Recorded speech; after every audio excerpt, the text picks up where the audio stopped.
All right, I'm seeing a few more people trickle in, but without further ado, I think we can start with the ZyLAB Europe show. First of all, welcome everyone to this first virtual ZyLAB conference in Europe. We're very excited to have all of you here today and over the next 2 days, even if it's virtually. It's my honor to host you in the next couple of days. Some of you have worked with ZyLAB for years and know us from the time of document scanning, OCR, and ZyIndex, and others have joined the community of ZyLAB users only recently. So ever since its inception, ZyLAB has been working on helping legal professionals in corporations, law firms, and governments handle the ever-increasing amounts of data that they're encountering in their investigations, be it a FOIA request, or WB in Dutch, if you will, or a corporate investigation, or DSAR investigations. There are several reasons we wanted to organize this conference for you today. When engaging with our customers and talking to prospects in the market, we found that there was a need for best practice sharing and to help you learn from other organizations that are using ZyLAB currently. One of the ways that ZyLAB is often likened is one of the Swiss Army knife. So we wanted to help you understand how you can get more out of ZyLAB for your current use case, but also broaden your horizon to other use cases. We brought together a very diverse set of organizations, ranging from European government agencies, insurance companies, banks, energy firms, and law firms. And we would really like to thank all of you, and a special thanks to the external speakers that are presenting here today. Maybe a brief introduction. So I'm Reinhard Koppelmans, I'm VP Marketing at ZyLAB, and I'll be hosting you today. All right, let's get back to the logistics. The layout over the next 3 days is simple. So every day we'll have a different theme, and we start the day with a keynote speaking session. Then we move on to a use case session delivered by one of our clients, and we continue with a product feature deep dive, and close the day really with a look into the future roadmap and open up the floor for any questions or recommendations. Please make sure to download the full schedule of the 3 days that we share here in the chat section. So the theme of the upcoming 3 days, so today will be centered around the future of information governance, and tomorrow we'll talk about the impact of GDPR and privacy regulations on your daily operations. Wednesday we'll discuss the use of AI for investigations and regulatory requests. Today, our keynote speaking session will be hosted by Chairman and Chief Strategy Officer Jan Scholtes and iPro's CEO Dean Brown. Both will look back at how ZyLAB has become the organization that it is currently, discuss the recent acquisition of ZyLAB by iPro, and share a vision on the market.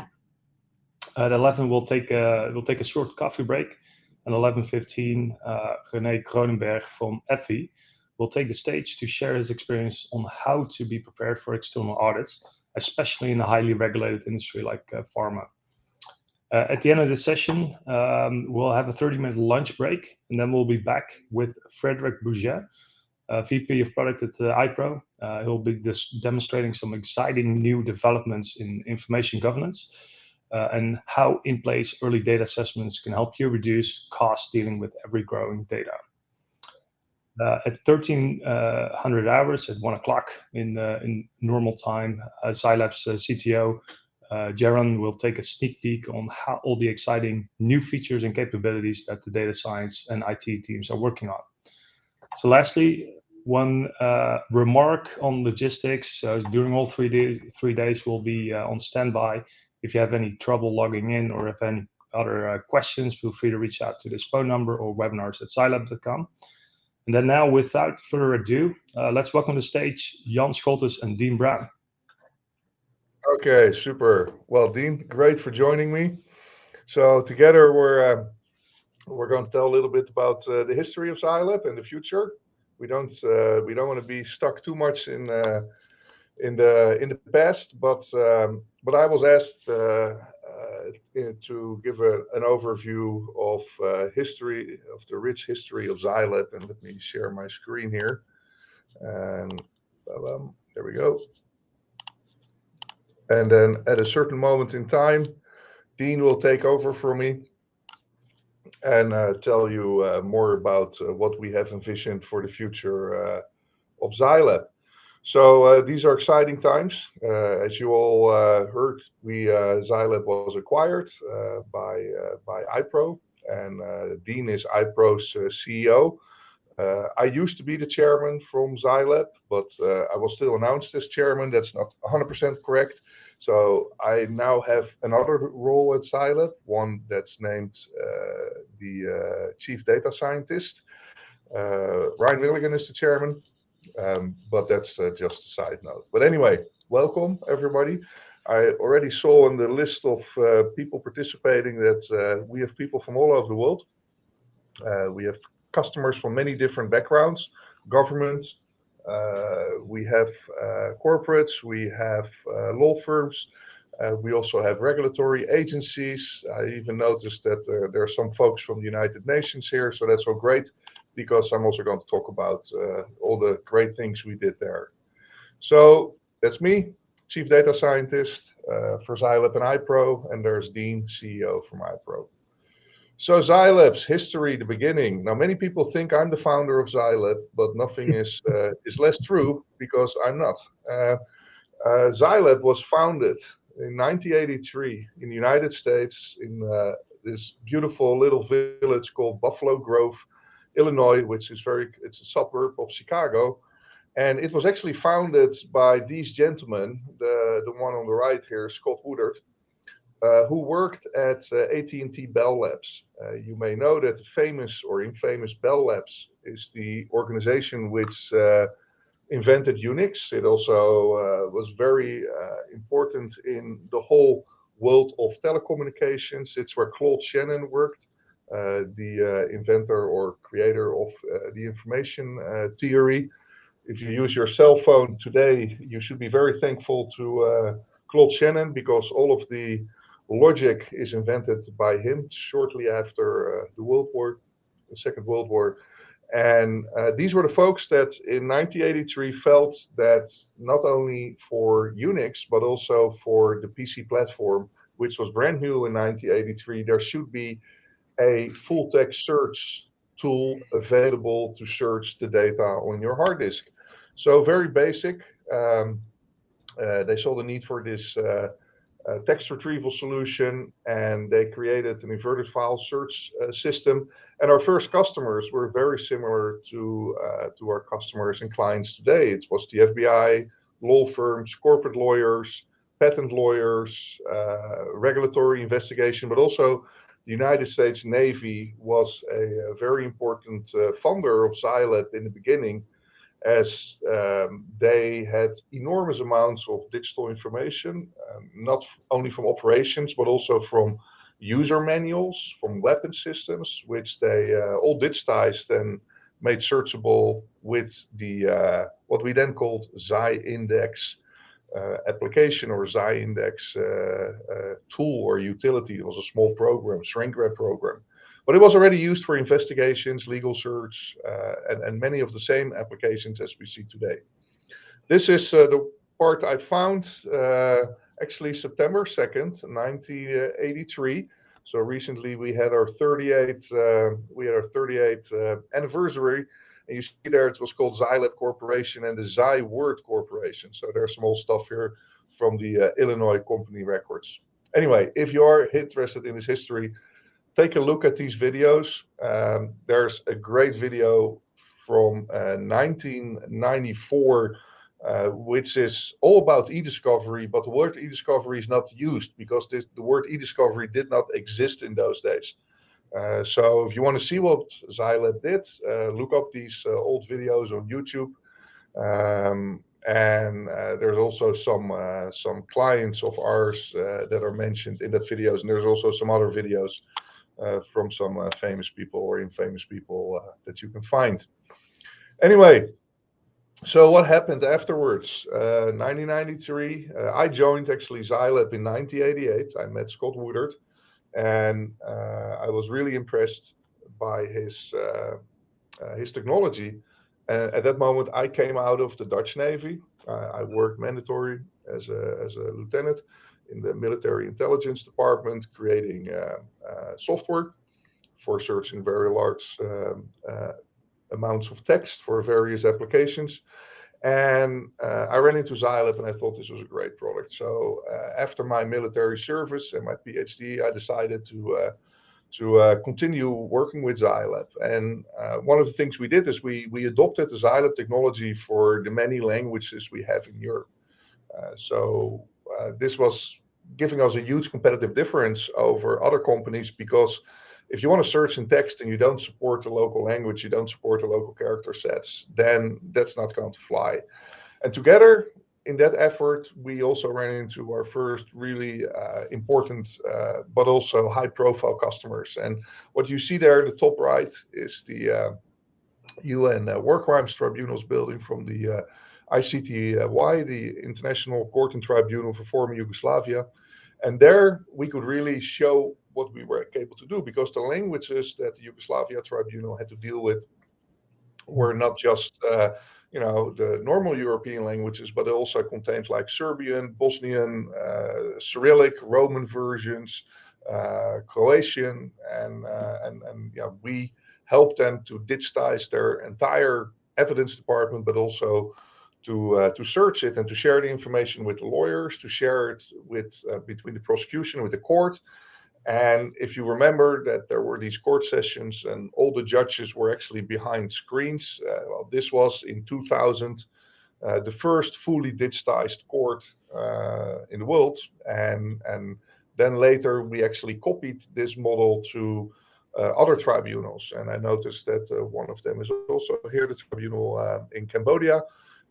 But we also copied it to Sierra Leone Tribunal, the Rwanda Tribunal, and the other ones, and also the International Court of Justice. So all of these clients actually helped us to understand what was important in software and why legal defensibility was so important, and why we had to support all these different features. And in the Yugoslavia Tribunal, there was also already a lot of multimedia. There were recordings from witnesses. There was image evidence. So a lot of the things we do today, we actually learned it from these clients when we implement this in our software.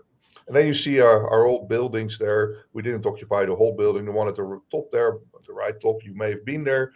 It's the old building at the Hooghoordreef, and the one at the left is our new building where we've been now for 4 years at the Laarder Hoogtweg. So sorry for all the foreigners for the unpronounceable names. Actually, when we had our old address and I sent it to our friends in the US, they told me there was something wrong with my keyboard rolls because all of the characters were replicated. So I had to explain them, well, that's how we write these things in Dutch. But anyway, so here's a little overview of starting in '83 with the first full text search engine. Then we already implemented deep learning. You may know it, but in 1991, I did my PhD in deep learning in relation with natural language processing and information retrieval. We also received a lot of European funding for this. We use this technology partly in our products, but also we fell back to other technology because in those days, deep learning was already computationally very intense, and we were able to replicate the same results with much more efficient computer power. We already introduced text mining very early, around 2000, 2001. We introduced machine translation around 2003. Using the technology from Language Weaver, which later ended up being acquired by a company called SDL, which was kind of interesting because, as you all may know, that many people that currently work at ZyLAB came from SDL, which was just across the street from us in Amsterdam. So we've been working very closely with them, also on the HR front, so to say.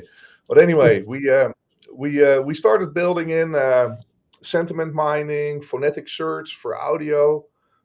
In 2001, we actually assisted the FBI in Houston on premise with the famous Enroll investigation, the data set we all use now for demoing.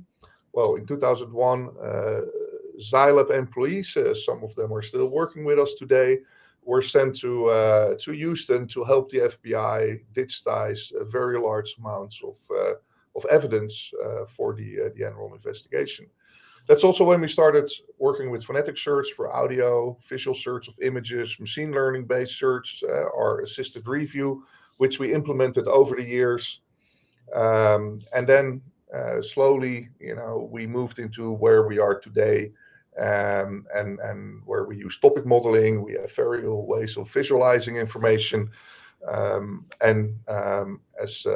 Johan will tell you this afternoon, we have many ideas ready to be implemented with related to data science and artificial intelligence. So these were some of our past efforts. Now, I said we don't want to look too long into the past, but we've had a lot of recognition, very rich history. Maybe you know Byte magazine, the very older one of you. We already had, the best of Byte at the CeBIT 95. Many of these shows and these magazines no longer exist, but ZyLAB is still there. And over the years, we had to reinvent ourselves for many times. I always tell people in the software business, I read this once, Bill Gates said it actually, but I fully agree with him. In the software business, you have to reinvent yourself every 3 years. If you don't, you're very quickly out of business. So innovation is very, very important. It's also very important to focus on certain markets. Focus on the markets which are large enough for you to make good money and to build a good business, but they're also not too large, so you cannot kind of be a leader in that market. Now at ZyLAB, we always focused on the niche markets. We always wanted to be able to be in the top 3 of the leaders in that marketplace. Now, in some of these markets, we've been very successfully in e-discovery, especially in the full range of e-discovery. We had some excellent ratings by companies like Gartner. You see some of our historic overviews and rankings there from different papers. It was actually Gartner who was one of the first in 2007 to give us the highest rating in e-discovery, and which also made us decide to fully focus on that market in those days. Thank you for all the applause. Unfortunately, Gartner no longer makes a Magic Quadrant for e-discovery. They also no longer do this ranking. But we keep these, we cherish these, and we show them to anybody who wants to see them. We've had clients all over the world. We sold our software in, I think, more than 40, 50 countries. Many of the larger corporates, governments, service providers, law firms, accountants, financial insurance. We continue to compete in these markets and continue to work with these large clients. Now, and this is where I will stop bragging, but if you are really interested what our clients think of us, take a look at Gartner's Peer Insight. We have, I believe, 101 great reviews there. We have the highest ranking in the Gartner Peer Insights platform. And also, if you look at G2 Crowds or Capterra, you see a couple of other interesting reviews. Many of our clients focus on, when they talk about ZyLAB, it's always about our beautiful interface. It's about our great searching technology. It's about the great customer service. And that's also, it's good to read because those are actually also the key components of what we want to be for our clients. Now, we don't have to deal, in this business, I said you have to reinvent yourself every 3 to 5 years. And we do not only have to, we have our clients and our employees that we have to take care of, and we cherish them, but we are also highly involved in industry associations. And these are groups where we actually work together with our competitors. You may not know this, but this is where, for instance, the one on the top right, the electronic discovery reference model, this has been around since 2005. Founded by George Sosha and Tom Gelbaum, and they were the first to make kind of a standard for dealing with e-discovery projects. And starting with identification, then going to preservation, collection, processing, review, analytics, production, and presentation. This model was the first standard that was used in the industry. It forced lawyers and legal counsel kind of to talk about, use definitions when they were talking about the same thing. So it really helped them to collaborate. EDRM, as we abbreviate it, was also the first XML standard we used to share information between the different parts of the e-discovery process. And recently, EDRM also focused on information governance, because in e-discovery, we are processing and dealing and collecting with all this data, but we're kind of like, we're trying to drink from the water hose, or how do you say that in English? We are drinking from the water hose, and we continue to drink from the water hose, and we try to clean up the mess. But why don't we go a little bit more upstream and try to solve the problem where the information is created? And this is what's called information governance. And Dean's going to talk a lot more about that after me. And this is where also in EDRM, in the projects that we do, we work together on defining standards, writing collateral. Right now, I'm involved in a project with EDRM where we are talking how we can improve the acceptance or understanding of artificial intelligence and data science in e-discovery.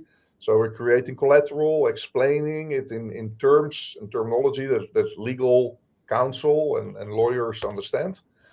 We do the same in ASETs. In ASETs, we also focus a lot on certification and training and education of the market. We have a great ASETs Benelux chapter, which ZyLAB graciously sponsors. We work with the ILTA, we work with the ELTA, the European Legal Tech Association, all groups of people where we work with our competitors, we work with our clients together to make the e-discovery world a better world, and to make sure that we all talk the same language and we have the right education for people. Okay, so why ZyLAB? So what drives us at ZyLAB?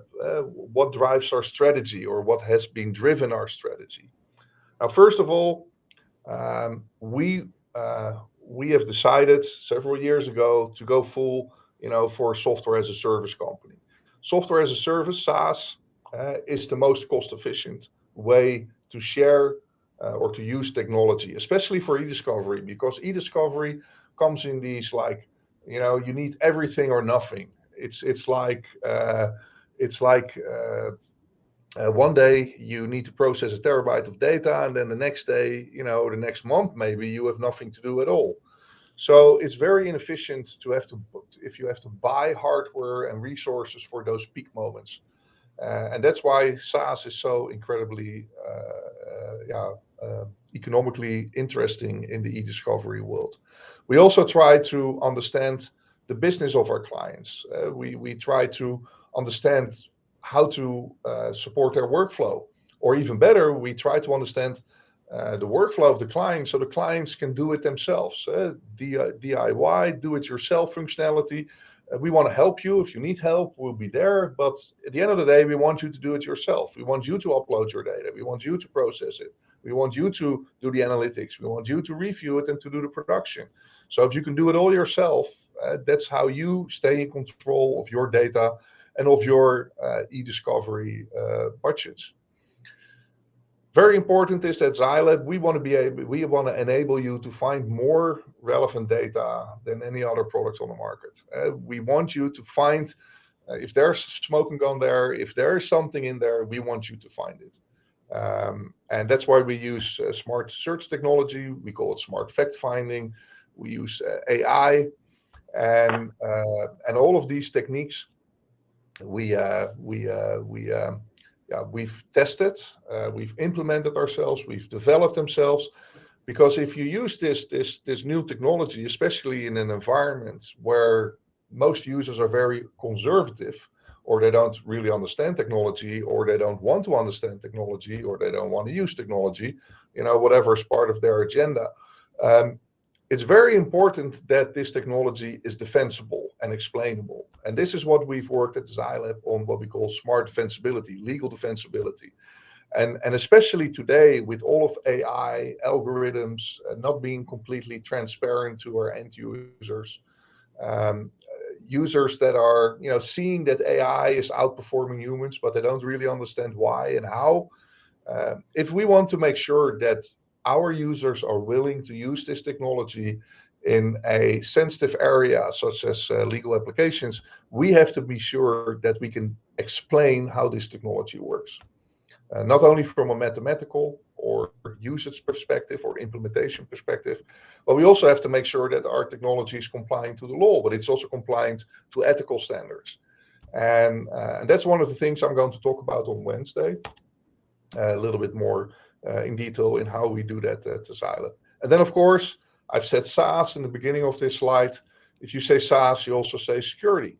So that's why at ZyLAB we have these ISO 27001 security. We have SOC 2 security. We work with Microsoft Azure in different data centers, different jurisdictions.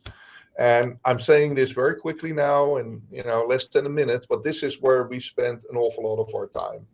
This is where Jeroen and his team are constantly working to make sure that your data is safe in our SaaS environment, that we are at par with the state-of-the-art security requirements, and that not just the technology point of view, but the whole organization, everybody is security aware.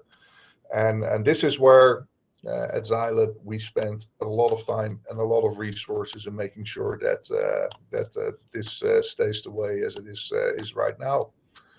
Okay, the data science part, well, you've probably all seen it. This is where I spent most of my time in the last couple of years, trying to use data science and artificial intelligence to automate legal processes as they are used in e-discovery. Most important, of course, the assisted review, the machine learning, together with that, the topic modeling, but also the auto redaction, the text mining, the information analytics we did, the automatically separating the data into facets, multidimensional facets, which allow you to look at the data in from different angles, and not just like standard structured data, but also emotions and sentiments and locations and human and individual names and company names. And this is where we have much more ready to be implemented. And now that we're together with iPro, this will also give us much more resources to implement this as a much faster rate than you did from the past. Now, what we did in the last couple of years was our SaaS transition. And I know there's many clients of ours that are in the call now today that are not yet on our SaaS platform. Most of you are, but we still have and we still support many of our clients, if that's what you wish, in the on-premise installations. But we do, we do put, and when we do develop both, but the SaaS transition is something that we did in the last 5 years. And it's not just creating some software and putting it on a cloud computer. The SaaS transition is much more. It involves your entire company, from the development, starting at security there at the right and privacy, but also in development. If you have a SaaS environment and you want to roll out new functionality every 2 weeks, you cannot do a regression testing of 6 months.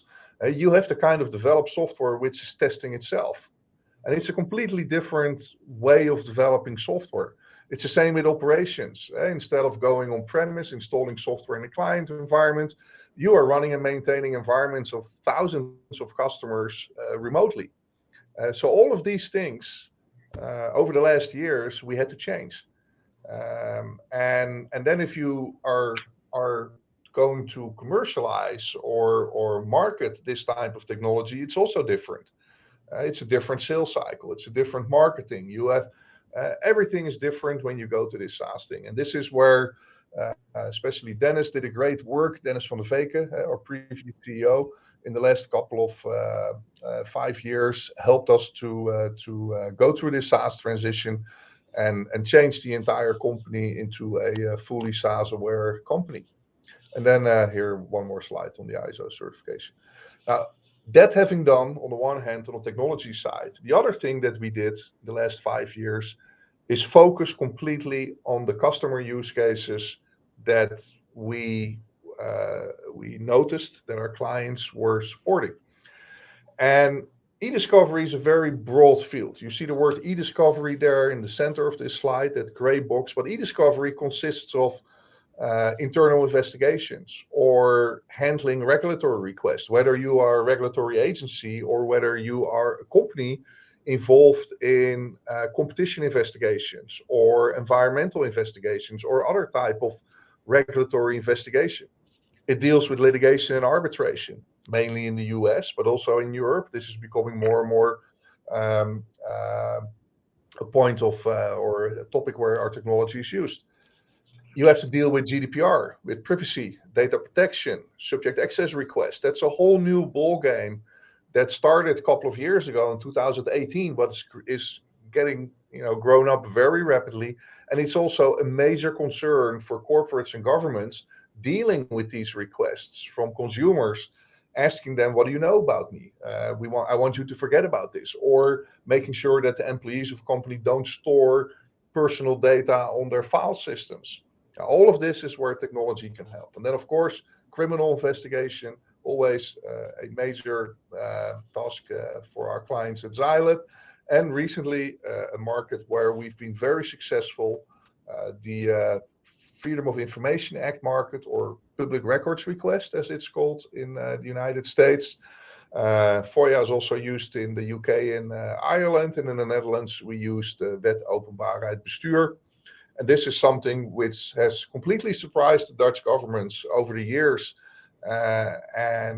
This is a major amount of work where technology can really help, and where we've done a great job implementing technology, supporting the requirements under the law, but also making it user-friendly and using technology to automatically redact, to deduplicate, near deduplicate, review, produce, and do all the work to make sure that you can deal with these WOP requests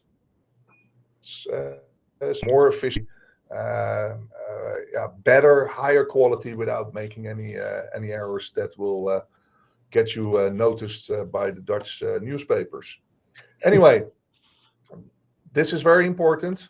And yeah, the one thing that I'm spending a lot of my time these days is trying to get the lawyers and the computer professionals working together in a more efficient and a better way.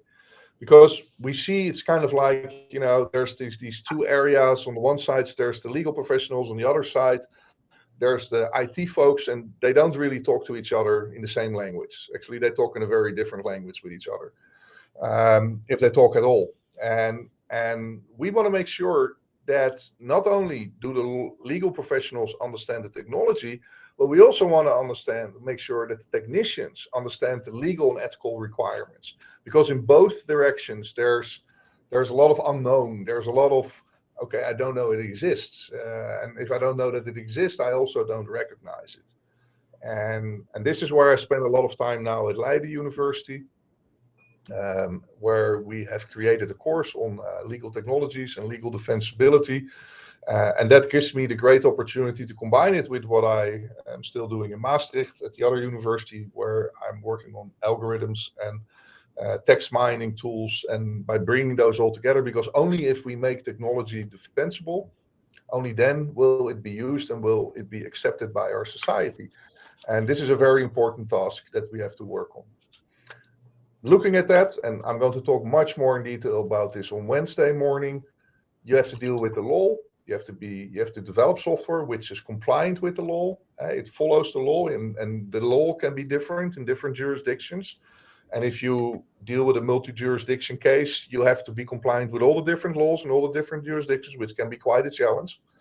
And sometimes it's impossible, but technology can definitely help you there. Now, as the law is always behind on technology, you also have to take into consideration ethics and ethical aspects. And that's where in Europe, we do a lot with ethical and AI, but also in California, also in the United States with DARPA, the Defense Advanced Research Project Agency, is working a lot on explainable AI. And it's very important for us as a society that we work on this, because otherwise we'll never get our technology accepted in sensitive applications such as legal or medical applications.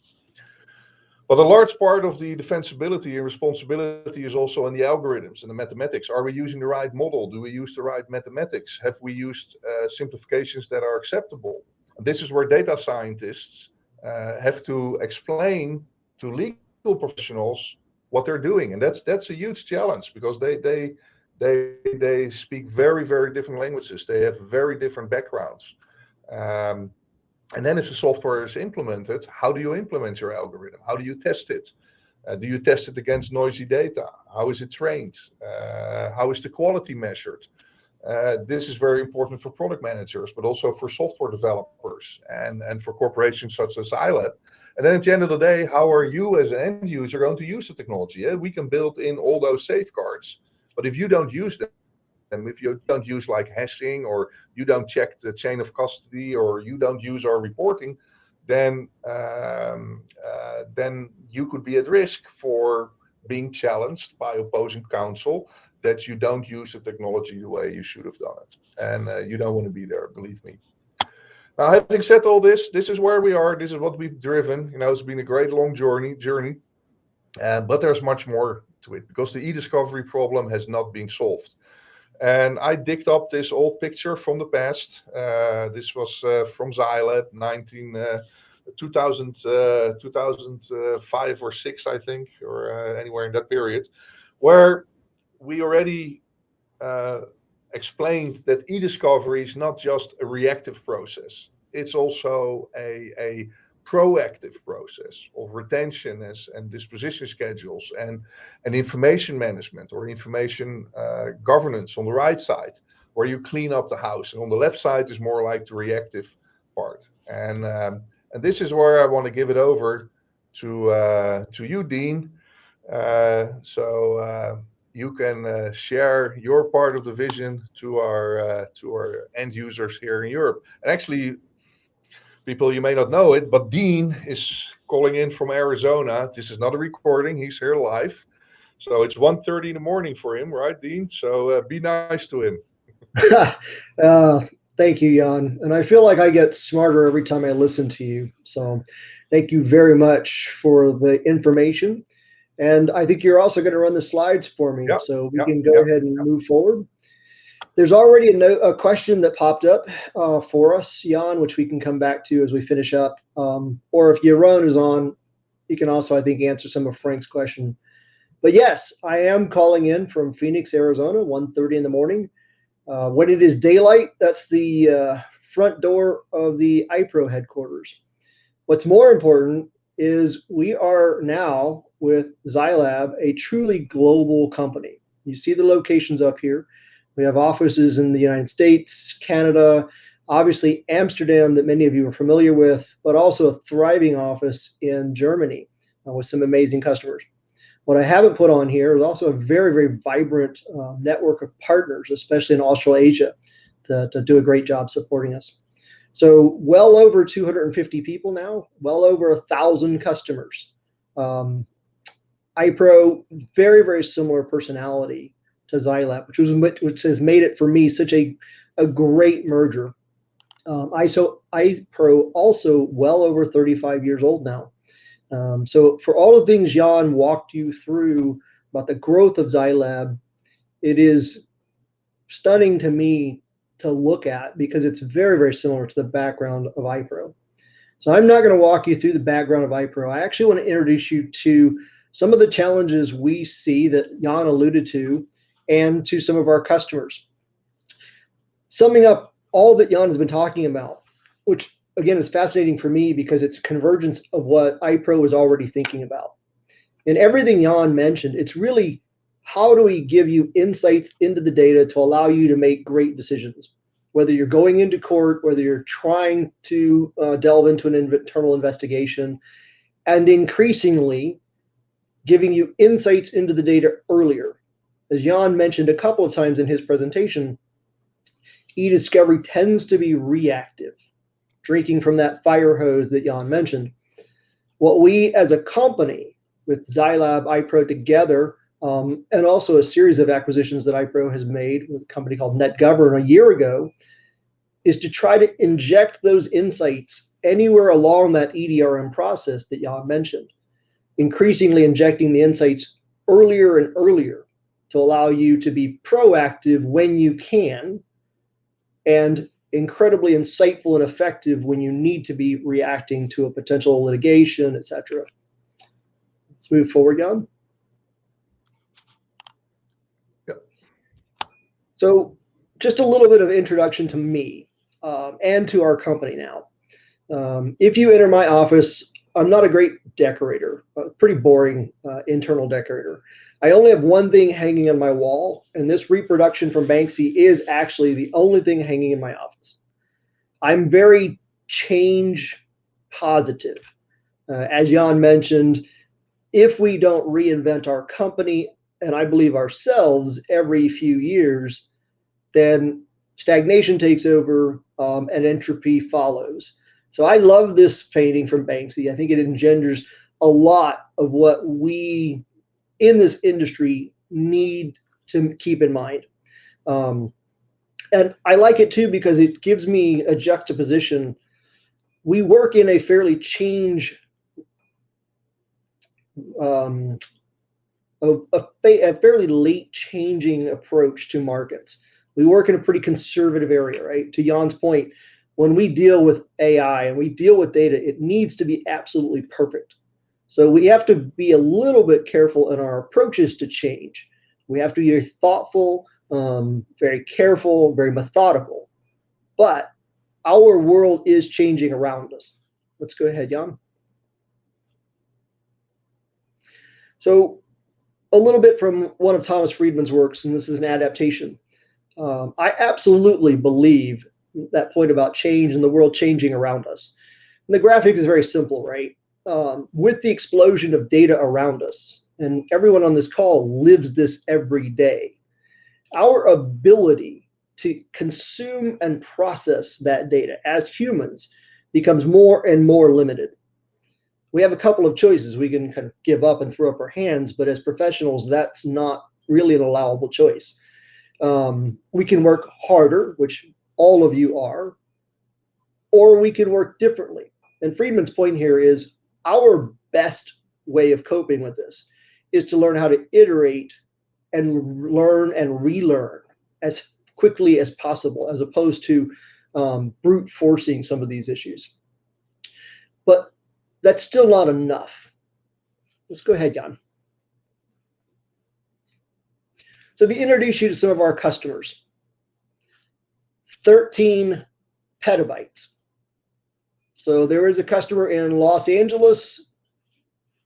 Went too far for me, Jan. There's a customer for us in Los Angeles who has processed over 13 petabytes of data using our softwares. 400 million documents in a single database. So apologize for the math here. Jan knows this a lot better than I do.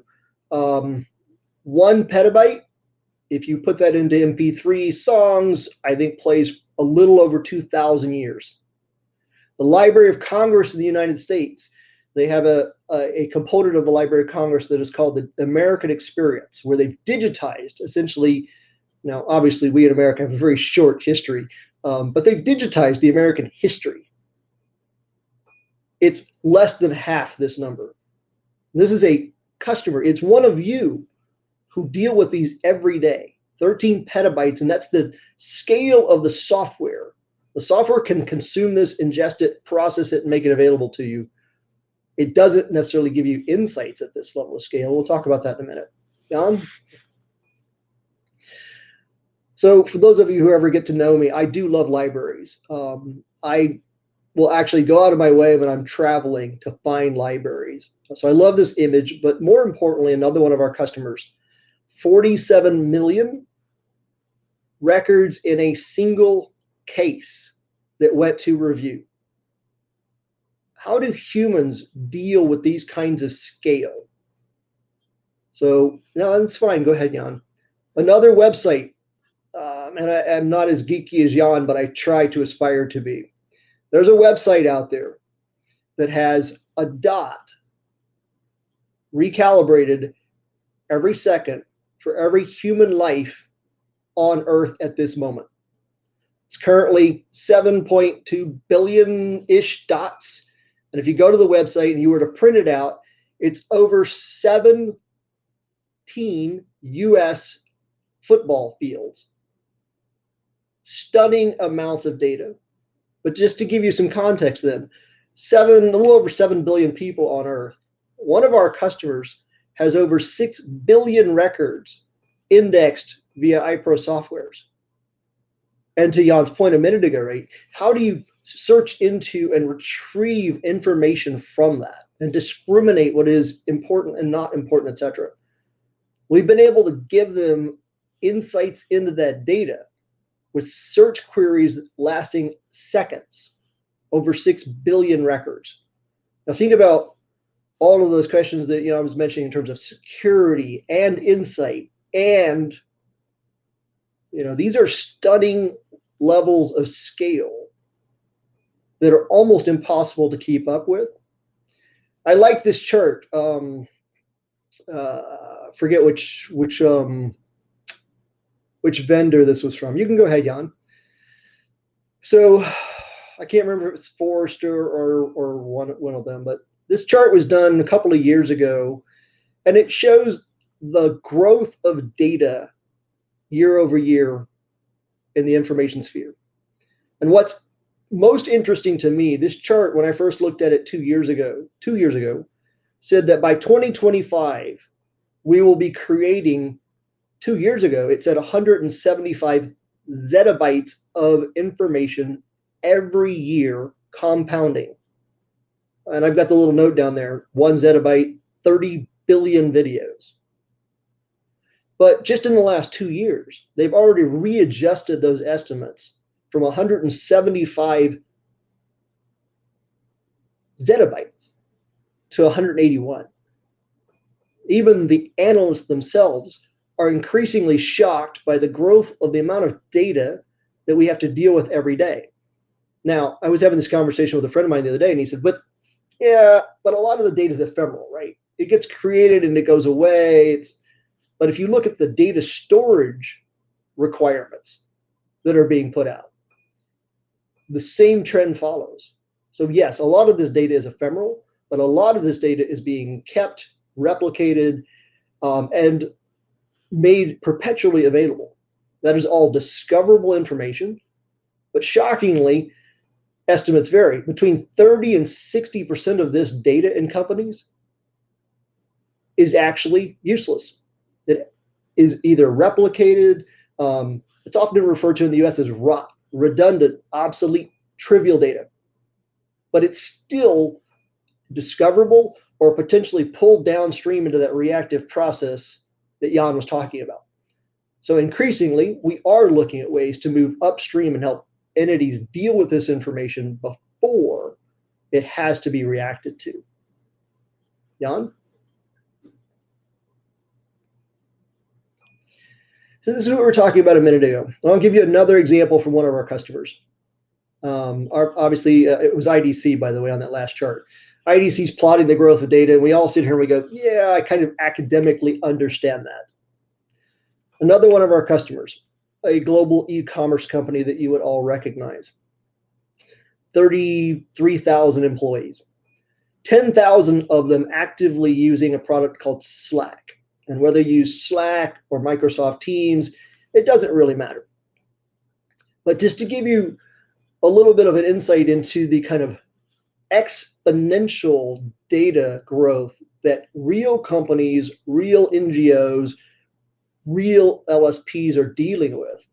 So this company, 30,000, 33,000 employees, 10,000 of them actively using Slack. They have done a little bit of data analysis.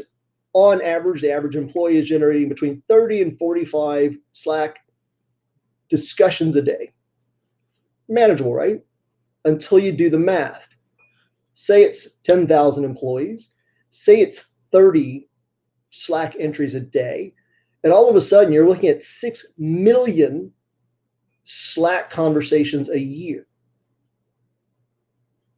And the Department of Justice comes calling and says, by the way, we'd like for you to pull your Slack data because we have an inquiry around whatever it is. 6 million just for Slack, not including their email, not including Confluence, not including their Zoom video conversations. The numbers are staggering. Good news is we have folks like Jan and Jeroen and team who are looking at ways to help you understand not 6 million or 6 billion in my prior slide, but really trying to dig into and provide the level of insight that we were talking about before. Jan? So for us, Sundar Pichai, Google, we absolutely believe, and the interesting thing to me about this quote is we're now almost 4 years into his quote. And it gets back to the Friedman conversation we were having just a few minutes ago, right? If a human can learn to relearn and be agile in the way they approach information or learning, that helps. But the reality is to deal with the numbers at the scale that we've been talking about for the last 5 or 6 minutes, we must use what used to be search and now has evolved to AI-driven insights.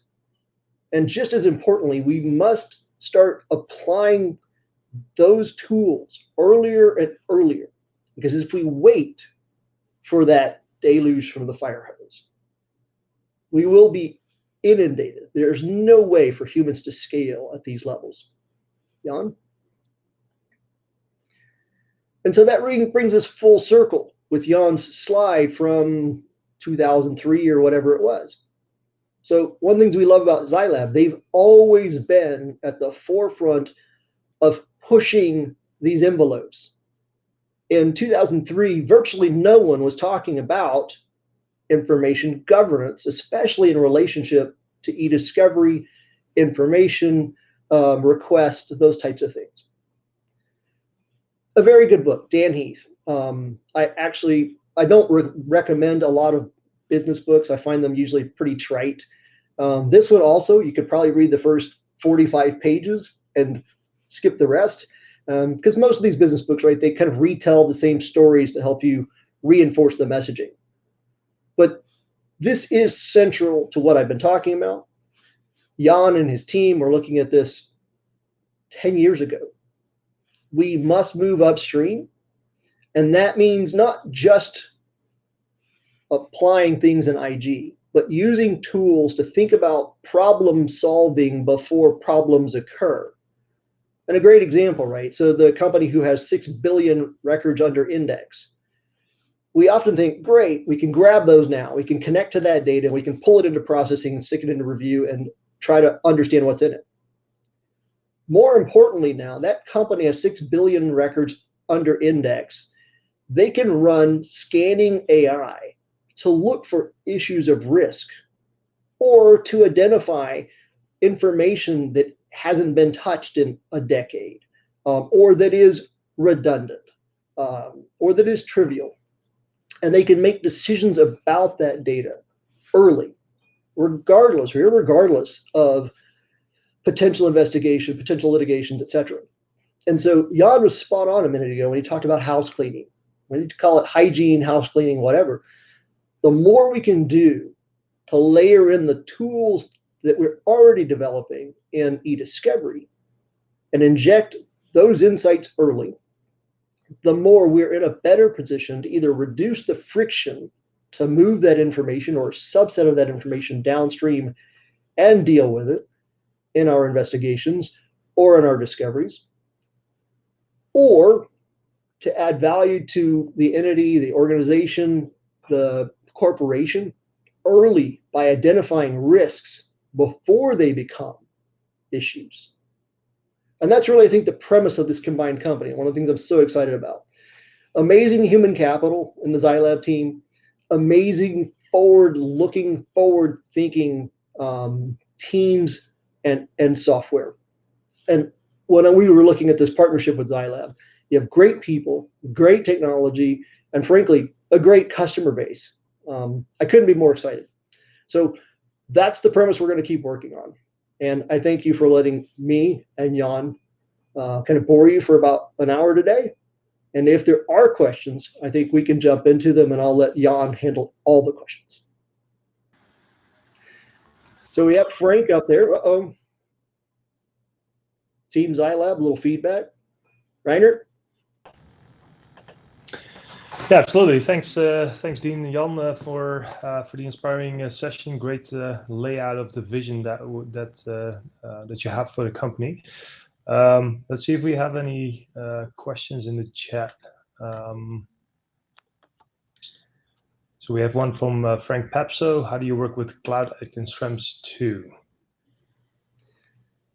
And Team ZyLAB looks like they're answering live, but Jan, you or I can also chime in if you want. You go ahead. It's a tough one, Frank. So, or we can pass it on to Jeroen. I think Jeroen will give you the probably better. Jeroen is the best person to answer this. Jeroen. But Frank, while Jeroen is, I think it's probably Jeroen who's chatting in. From a U.S. perspective, I can tell you that we are firewalling all of ZyLAB and ZyLAB Access. So U.S. customers, right? I'm pretty active in our cloud operations. I have no access. No one on the U.S. Cloud operations teams has access to the ZyLAB hosting facilities, or frankly to the German operations that IPRO already had in Frankfurt. So we're very conscious. I would say that Schrems is newer to us. I don't believe that. I think that actually got passed or issued in mid last year. But obviously with GDPR, ZyLAB has been laser focused on that in the last, I believe, 3 or 4 or 5 years with multiple security clearances. In the US, we've also been following that with ISO, and we'll really use ZyLAB as the lead there. So we've been very, very cautious as part of the acquisition, not to break any of the kind of chain of custody that was already in place with ZyLAB, and to, as I said, firewall those various functions within the company. Great. So we have another question coming in from Daniel. So he wants to know whether the ZyLAB product line will change as a result of the acquisition. Yes and no. So in Europe or EMEA, we are going to extend the ZyLAB product line more vertically into some of the IG, the information governance pieces. That was already an area that ZyLAB was evolving into. We have the opportunity to accelerate some of that with software that IPRO had already been working on. So I think it's a very natural evolution. In terms of the core e-discovery and those pieces, IPRO is actually going to benefit from ZyLAB taking the lead on things like AI and analytics. So I would say no major shift. ZyLAB will continue as a legal entity. Its development team, its human capital teams will all continue there in Amsterdam with effectively the kind of accelerated roadmap that I think Jeroen is going to share in a day or two. Yeah. Okay, wonderful. Well, I'm not seeing any other questions pop up, so we'll try to, Frank, we'll also try to come back to your question. Like you already stated, it's not an easy answer to come back to, but we'll follow up on that one. It's not, and that's exactly what I was going to say, Reiner. We'll follow up with you separately, Frank, because it isn't an easy answer, but it is one that's right in front of us as a question. So it's not something we are kind of ignoring or shirking. Exactly. All right, great. So according to the program, so we have another about 10 to 12 minutes for a quick coffee break. So thanks again, Dean and Jan, for sharing your vision today. Very exciting to see all that data inflow. And if you're curious about what this looks like in practice, so there's another session coming up later today by Frederic Bouget, who will actually show you some of the the product and how in place early data assessments can take place, really to tackle that problem before it happens, instead of being a reactive sort of a reactive mode there. We'll take a 10-minute break now, and we'll come back to you with René Kronenberg from AppV. He's the area manager, and I'll do an introduction right before we start. Thank you all. Okay, thank you all. Sleep well, Dean. Bye-bye.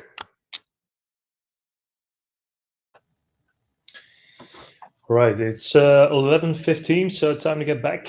A pleasure to introduce you today to and thanks René again for taking the time to prepare the session and share any insights that you have.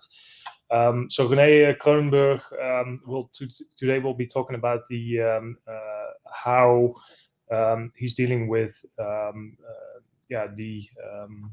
the large influx of data in the highly regulated pharmaceutical industry, all across the supply chain. So parties interact and exchange information in order to for operations to run smoothly. And obviously, it's crucial to have fast and easy access to this information, especially during audits. So that will also be the main topic of today. How to be prepared for the next regulatory audit. René will also be joined by Matthijs Luisman. He's the e-discovery project advisor at ZyLAB. So without further ado, please give a warm welcome to René and Matthijs. Here you go. That's us. That's us. Please, René, you can introduce yourself best. Yeah, so my name is René Kronenberg.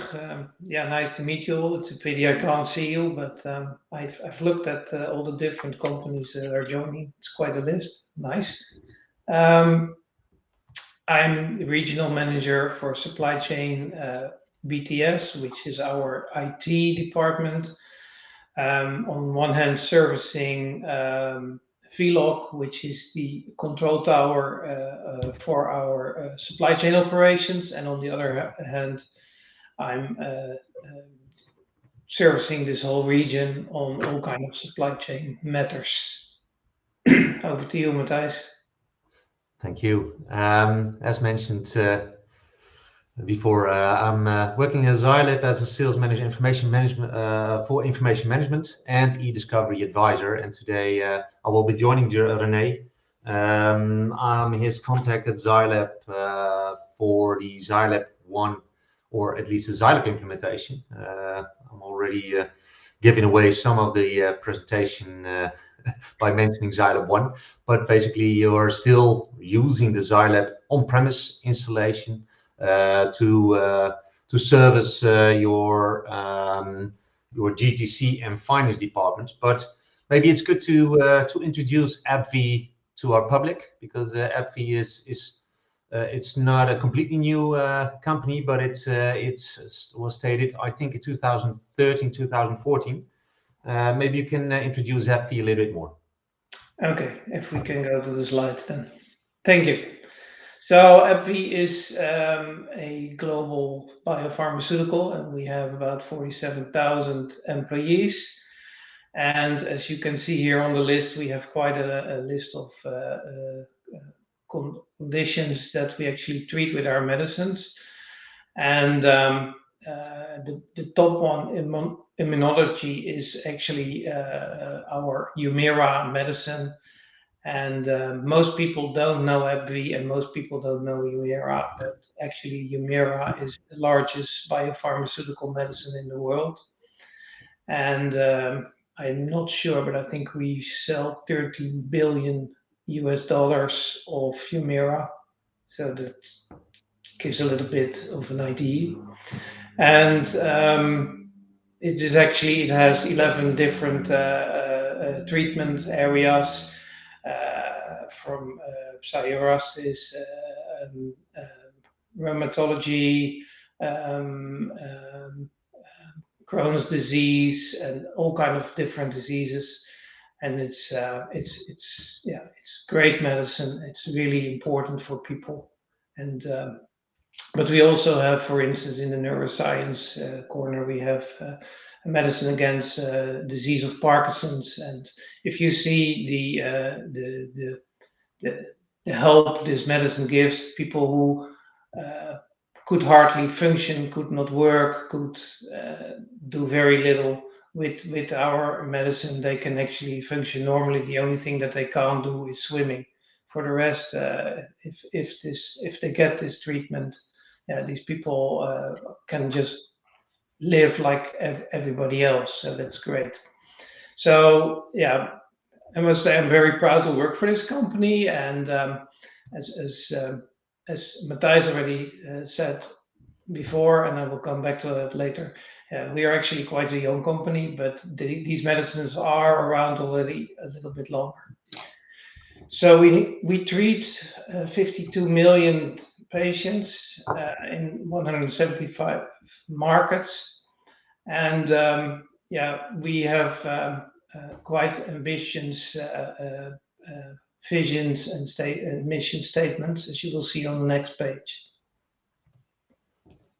That's not the next page, but here you see a little bit about the history. In the middle, you see that bar, which is the old AbbVie of 33 billion turnover. And we actually bought the company Allergan, who is on the right, the far right. And we now together have a joint turnover of $49 million, which makes us the fourth largest pharmaceutical company of the world. And you can imagine that there is some work around all this. We are integrating, especially in the supply chain area, but in all areas, of course, we are integrating then all kind of warehouses, operations, and everything around that. So it's a 3 years project or program, I should say. And at this moment, there is about 30 projects running. So that's quite an undertaking just in the operations area. What does it mean, 49 billion? It's, first of all, it means, of course, a lot of money, but it also means that there is a large operation going on, and there is a whole lot of coordination as well. So we will come back on that a little later as well. Go to the next slide. In the middle here, you see operations as being the center, and where other companies in operations, they try to be as efficient as they can. We, of course, want that too, but higher on our priority list is actually safety and the insurance to supply. So where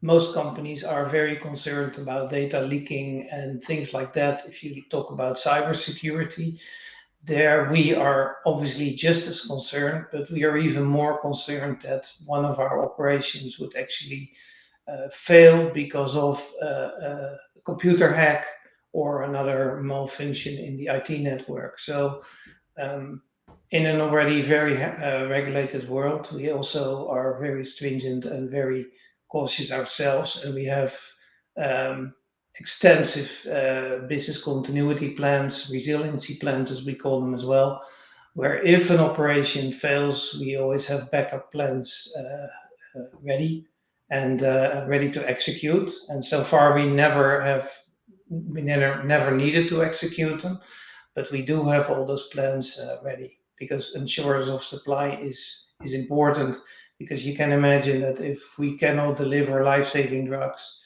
that people might even disease. So, next slide, please. This is the office in Zwolle, and it looks like a large building, and as we are a big company, but actually we only use 1.5 floor. So we have 150 people. If we can go to the next slide, please. We have 150 people there, and in the Netherlands, we quite have a large footprint, because this control tower that we have in Zwolle is actually supported by a large CDC, which is partly located in Venlo and partly in Roermond. And we also have in the Amsterdam area a commercial affiliate. As we go to the next slide, then you can see that we are really here in the center of a network. And so we have CDC in North America, who just services the Americas. And then we have the CDC over here in the Netherlands, which services most of the other countries. We are really in the center of everything. And what you also can see in our office is that actually all the directors have these global functions, and they have teams in the US, they have teams in Singapore, and in Panama as well, as there we have our RDCs. So it's quite an undertaking. Next slide, please. Yeah. So here you can see a little bit of how much we do. This 70,000 outbound deliveries. There are small deliveries there, so we deliver directly to the customers, so the end customers, which is mostly hospitals, sometimes pharmacists. In Germany and Benelux, as we call it, directly. But then we have also all kinds of deliveries all over the world, to 147 countries in total. And this is actually where ZyLAB comes in, because you can imagine that all these deliveries that we do, there is a lot of paperwork involved in that, certificates of origins, all kinds of customs documents, all kinds of letter of credits, and you name it. So what we need to do with all those documents is to store them in a safe way, and to store them to have them easy accessible. So that's extremely important for us. We have about 7,000. Oh, hold on. We have about 7,000 different SKUs, and thousands of them are Humira, actually, that one medicine that was just telling you about, that most important medicine. So the 1,000 SKUs, all of them are under regulations. So it's the same medicine. The active ingredient is mostly the same. We have few differences there. But the labels, the leaflets, the packaging, it's all different. And everything is under certain regulations. So if you want to change something, then it's a whole undertaking as well. In Vlog, we have 150 people with 25 nationalities, and there is 24 languages spoken. But in the office, it's always English that we speak. Now, there's a little bit of hedging going on. You understand that with $9.3 billion of sales only from our office. And then we have these inventory locations, which also is the third-party manufacturing sites where they keep some stock. If we can go to the next one, please. Yes. So our mission, create an innovative, driven, patient-focused specialty biopharmaceutical company capable of achieving sustainable top-tier performance through outstanding execution and consistent stream of innovative medicines. You can imagine that I've been practicing all morning to do this. And what does it actually say in normal wording? Is that we really are implementing, you could say implementing new drugs on a yearly basis, normally a couple of them. And that is a project on itself. So I was speaking earlier about the integration projects, but these are all very large projects where many, many different parties are involved, and everything has to go into the right order to get those leaflets and those labels on all those different SKUs for one product only. So, and our strategy is to deliver these medicines and make remarkable impact on people's lives. And the delivery is there actually key. So where companies sometimes say, we want to make the nicest products. For us, we say we want to deliver the best products. And that is key. And that is what the Zwolle operation is all about. Shall we go to the next one?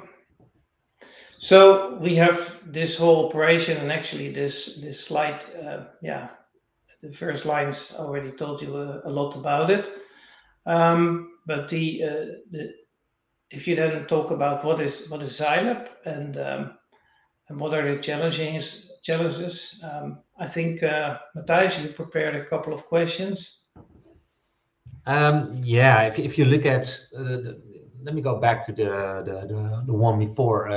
AbbVie strategy. It was good to see that although you're an AbbVie pharmaceutical company, and but you're also emphasizing as AbbVie on logistics, and the delivery is actually part of your strategy. So not only creation of medicines, but also the delivery, and you do that in on 47 different or multiple countries, and even more affiliate markets. And they all are under strict regulation, different legal domains or different legal areas, I think. If you look at the implementation of ZyLAB, it's a central solution for every logistics. But if you look at the challenges implementing ZyLAB as a central solution, although there are many different users in the world working from different regions and with different regulators, what are then the challenges that you're talking about? And can you maybe elaborate a little bit more on the regulatory agencies or entities that are then requesting information from you? Yeah, so as you can imagine, in our world, we are quite familiar with audits. We actually have in our office a special audit room where these auditors can sit nice and quietly. And we have several, I think, in general, 5, 6, 7 audits per year. And this can be internal audits, of course, a lot. Our accountants come in, and then you can have external audits, and that could be customs, that could be tax, the inspection of health and youth care. We have one next week, actually. And that is always a little bit exciting because you never know what auditors are going to ask. So you want to be prepared. And what is also very important is that if you ask a question that you can give a fast answer, so then they can actually see, okay, this is all under control, and they can move to the next thing. They don't have a lot of time. They come in for 1 day, 2 days, or sometimes a week, and they just want the answers to their questions. And if they don't get a sufficient answer, then they're going to ask more and more questions. And then there is follow-up meetings, which take a lot of energy and a lot of time, and it keeps you away from the daily operation. Now, on one hand, that is organize yourself as good as you can. Make sure that you have people who know their business, of course, and who can answer all those questions. But if you imagine all the documentation that we have for export, for GTC, for finance, and that all that underlying documentation, if you want to store that is quite a lot of work. And therefore, already before AbbVie was actually AbbVie, we were Abbott, and at that time already we engaged with ZyLAB, because we figured out that if we have a tool which can do OCR the way ZyLAB can, that we can actually quickly find on a few parameters exactly the documentation which belongs to a certain shipment. So if any auditor asks about that documentation, then it's just a few pushes of the buttons and the data is there.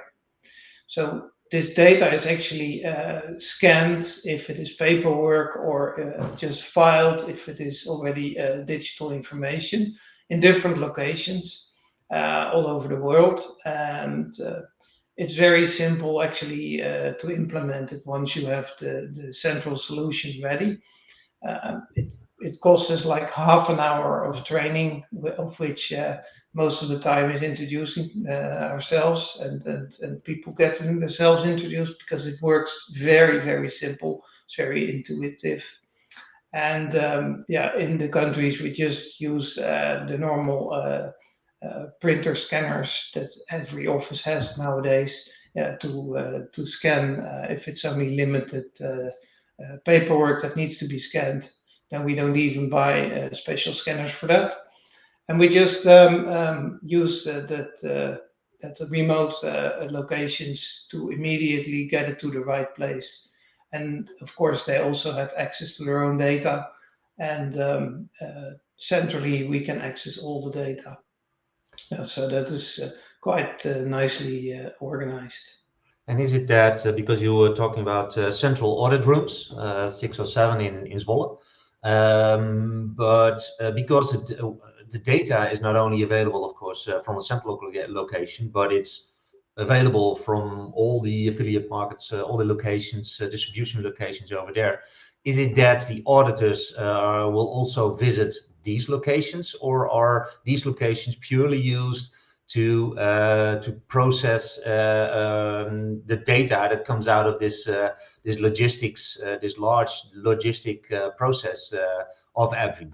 Now they have their own fair share of audits. Don't worry about that.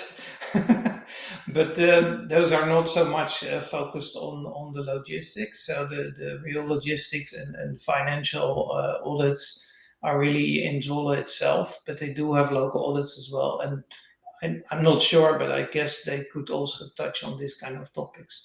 But then they will only be able to see their own data, which I think makes perfect sense. Okay. So it's also segregated from all the central data. Yeah, and you mentioned also, of course, in the past, a lot of paperwork to be scanned.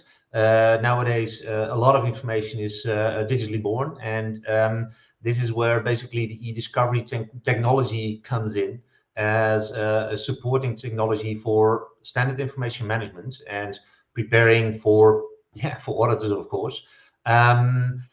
Nowadays, we also look at different storage locations. You have been looking into your on-premise solution, and you were, I think, a year ago we met, and you mentioned that AbbVie has a vision to move towards the cloud, and in this case, ZyLAB One ZyLAB One SaaS as a service, software as a service, is provided you, is offered to you, and you recently decided to make the move.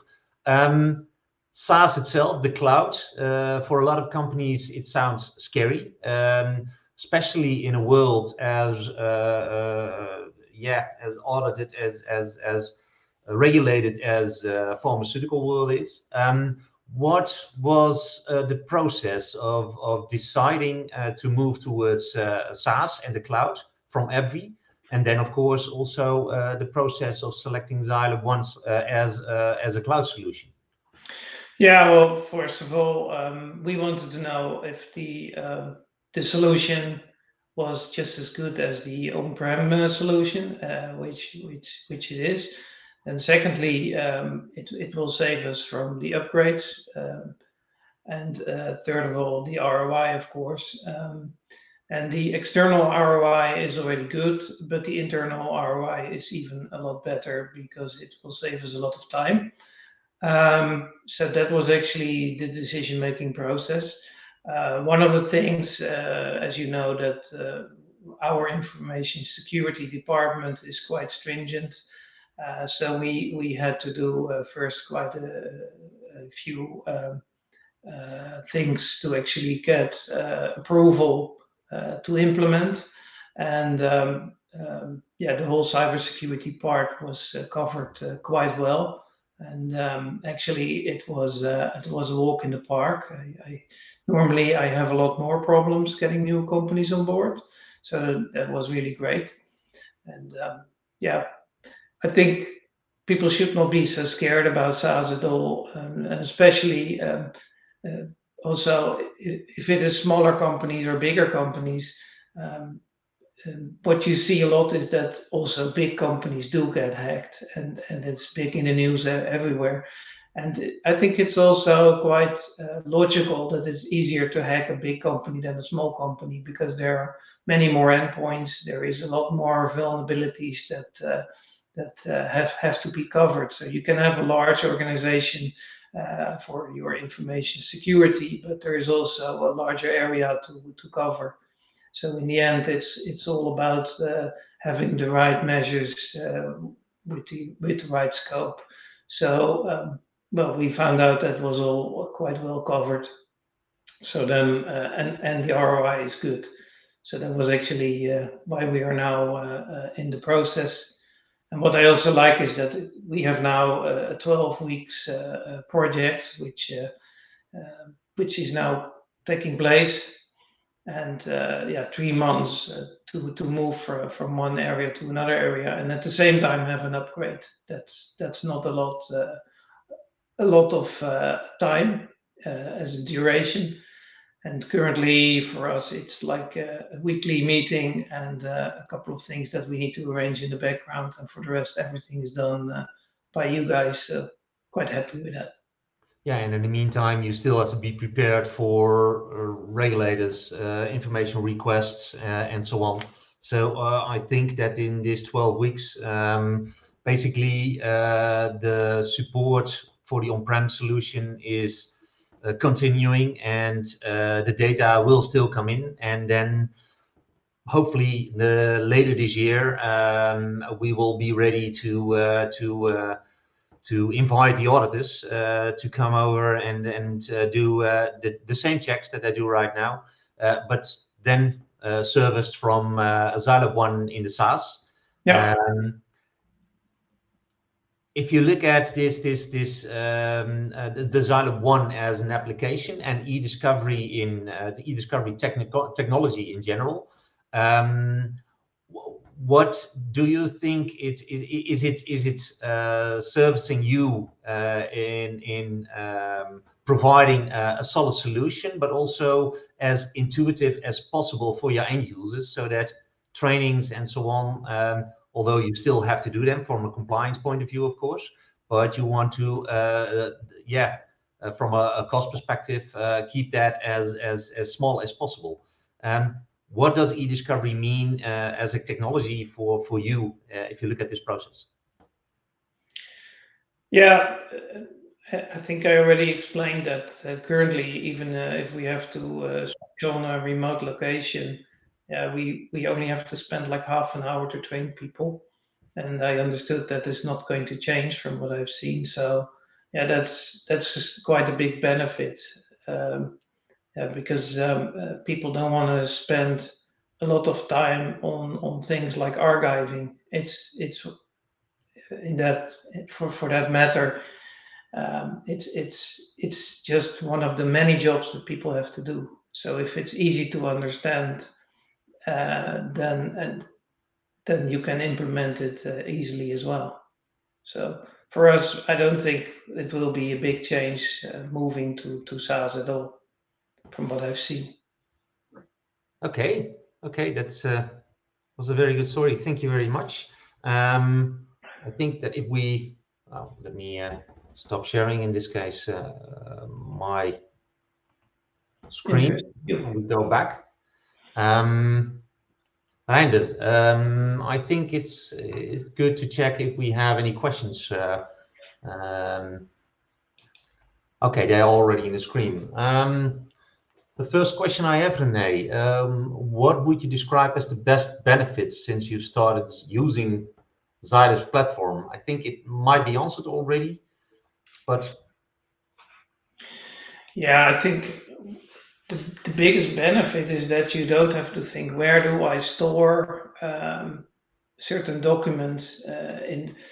What I understood is before they actually had all these folders, and then they created a folder per export activity, and that's where they stored all the documentation. So you can imagine how that piles up, and it all needs to be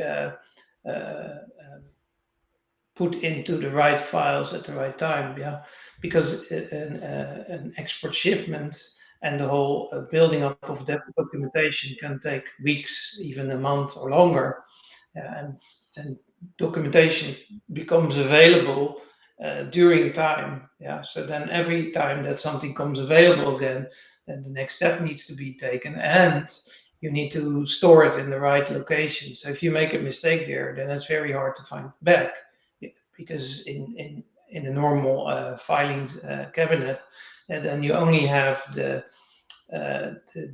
name of the file that actually helps you to find it back. Now with ZyLAB, you can just use any keyword which is unique to the document, and then you will find all the documents that actually apply to this keyword. So if you apply a couple of keywords, then you find the documents that you are actually looking for. Yeah, and the fact that you can store it, just almost like throw it in this big bin, yeah, that's a huge saving. Yeah, and the next question is also about it, the same topic, I think. Could you give us some more insights on the data sources that you need to search, and what the ratio is between paper, email, and other digital digital formats? It could be databases as well, of course. The ratio, I don't know, but I know that we had a couple of months where we normally had, in the old days, we had one person who was doing most of the scanning, and he was scanning a couple of hours a day. But this person retired, and then we had a couple of months nobody doing that, and there were really some piles of paperwork needed to be scanned after a little while. It was not even a couple of months; it was actually a couple of weeks. And so we really had to hire some people to catch up quickly to get everything into ZyLAB again. So I know it's a lot of paperwork. I don't know how many emails and how many other files, but yeah, it's really a lot. Okay, let me check the next question. Do you have to comply to information disclosure requirements? In other words, how do you prepare your data for disclosure? I'm not sure what Leonard means with that question. Maybe we can ask Leonard to add a little bit more information to his question so we can answer it properly. So we do have to comply to privacy regulations and all that kind of things.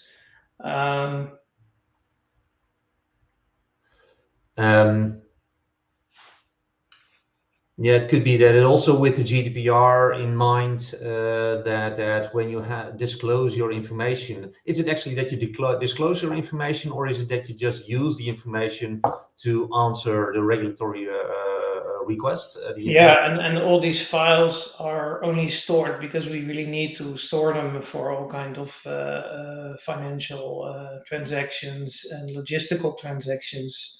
So we are allowed to store that. So that is never a problem. And of course, everybody working for AbbVie has to be trained. Well, we are trained continuously. We have many trainings per month on all kinds of things, and this is part of it. And people are trained to work with this kind of data. Yeah, so until now, you haven't been in a situation where you had to produce information to any regulatory entity. Well, we do that, but then we pick out certain documentation, and the fact that they ask and we need to answer also already means that they are allowed to ask for it, and we are allowed to provide them that information. Yeah, so that should never be an issue, because otherwise those auditors wouldn't be there. Okay, I think that was the last question. We are well within the limits of our time schedule, I think, Reindert? Yeah, no, absolutely. Thanks for that. So maybe looking at some of the developments that are happening in the field. So I was wondering, René, if you could shed some light on where you would see the relationship with the regulator evolving? In other words, how are there any efficiencies from your end that you can spot, or any improvements to the regulatory audit process, if you will, that can really make the process more efficient and the impact on the business operations less? Is there anything you can share around that? Well, it is already quite efficient, as we can actually provide the data, almost within minutes normally. Yeah, so we really do not have any real issues there.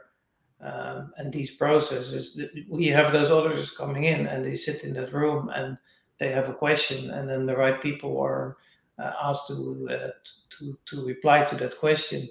And normally they are back very, very soon, and they can present the documentation. Yeah, and then the auditors normally want prints of it, and they will use that for their further investigations if necessary. Yeah, so it's from that end. As soon as the data is there, then it's really in their hands. So there's very little efficiencies to get. I see another question from Leonard here. What production formats are being used? Yeah, it's really doesn't matter whether it's searchable PDFs, images. The certificate of origin normally also has a lot of handwritten data on there, but it also finds that. And as you can see, Matthijs has this background with ZyLAB the wrong way around, and I can tell you that it will even find that. I think that's why he put it there. Yeah, so it's incredible, and just for testing, we did all kind of strange tests. We put in recipes of. We took a copy of our complete database, and we put in recipes. And written recipes, and then try to find, for instance, an eggplant in a certain recipe, and then also the written documents where the eggplant was in. Yeah, they came out, so it's really fun. Yeah, see, there's another question. Because of the centralized location, when you go to the cloud, there is the possibility to provide access, direct access. So even without the auditors coming in or regulators, would you envision that the access to these documents can be provided directly, or is it? I don't think we fancy to do that, because I don't think that's the idea of an audit. But if an auditor would say, okay, I want now all export documentation to country XYZ of this certain product, then that could be provided. But providing them access, I never saw that happening, and I don't know if that's the idea. That's at least not what I've experienced before. It's really a question and answer game. But technically, yes, it could happen. It's perfectly possible. Okay, then I think this was the last question, Reinhard. I think we have. Oh yeah, that's right. Yeah, that was the last question indeed. Well, both of you, thanks a lot for sharing these insights. Really good to see. Get some insights from how you're answering those regulatory requests in the pharma industry, and to get a very specific deep dive, if you will, into that segment. So after the break, we'll continue with Frederic Bourget, who is the VP of Product of iPro. He'll be talking about information governance, and especially in place early data assessment, to really give you a sneak peek into how that big vision of moving from reactive to proactive e-discovery and really tackling those big data problems at the core early on in the process, how that works in our product. We'll take a short break for lunch. Obviously, you can imagine people are a little bit hungry. I certainly am. So we'll catch you back here at 12:30. Okay. Thank you. Bye-bye. Bye-bye. All right, it's 12:30. Let's jump into the next session. So today we've heard from Dean's and Jan's earlier vision on the need to move from sort of reactive e-discovery and information governance to proactive and really getting in on the earlier in the e-discovery process, as to avoid drinking the proverbial fire hose of data that we encounter. So with the exponential growth in data and some of mind-dazzling numbers of 176 zettabytes for the next few years of data that will be created, the economic challenge of investigating this data is growing too. So we're joined today by Frédéric Bourget. I hope I'm pronouncing your name in the correct manner. He's the VP of Product at Micro, who's calling in today from Montreal, Canada. And he will discuss some of the more practical implications on how to tackle data challenges head on with in-place early data assessments, and which can help you reduce the cost of meeting these challenges heads on. Frédéric? Thank you. Let me share my screen here. Okay, so it's a pleasure to be working with ZyLAB. Thanks, Rendert, for the introduction. Kind of three section I'm going to be talking about today. You can see my screen properly, right? Everything's fine. All right. Assuming if I don't hear anything that it's okay.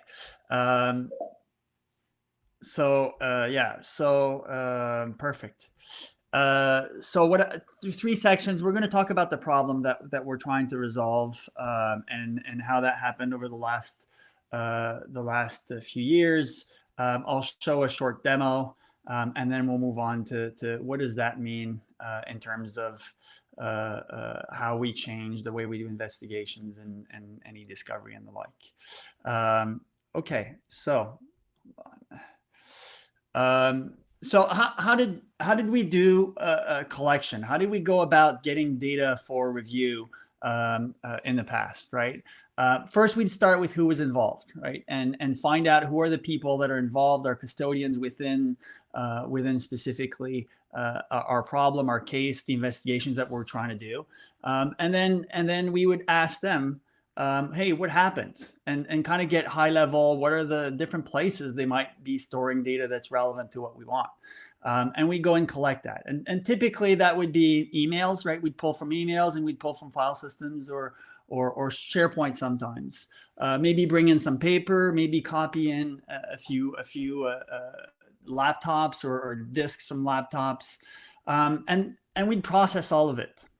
Right. And then we'd search in that data and go and tag documents and start to understand what was happening, and try to build a story around what was everything that happened during that event. That process was very linear. Right. And some people even put, a whole written process. We call that the EDRM process together to actually describe how that's linear, right? Identify, preserve, and collect the data, and then go process it and review it, and then build the story and go present that if you need to present it further on. But then things change over the last 5 to 10 years, right? And things continue to change, and especially with COVID, things change significantly.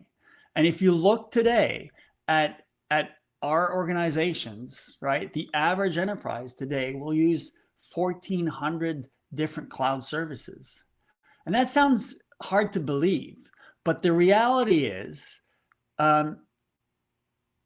when you look at the survey that was done by McAfee, and they run firewalls, so they see what communication, you'd think, okay, that's probably all data that's, personal applications on phones and stuff like that. Well, 70% of those are actually enterprise applications. And when you think about it, every department has 2, 3, 4, 5 different applications that they use in the cloud. And you scale that out to an enterprise, it actually scales out pretty scarily. File sharing has become pervasive. Right now, it's no longer, hey, there's a file server, and if you want a file, you go to the file server. It's actually a whole list of different ways to share files.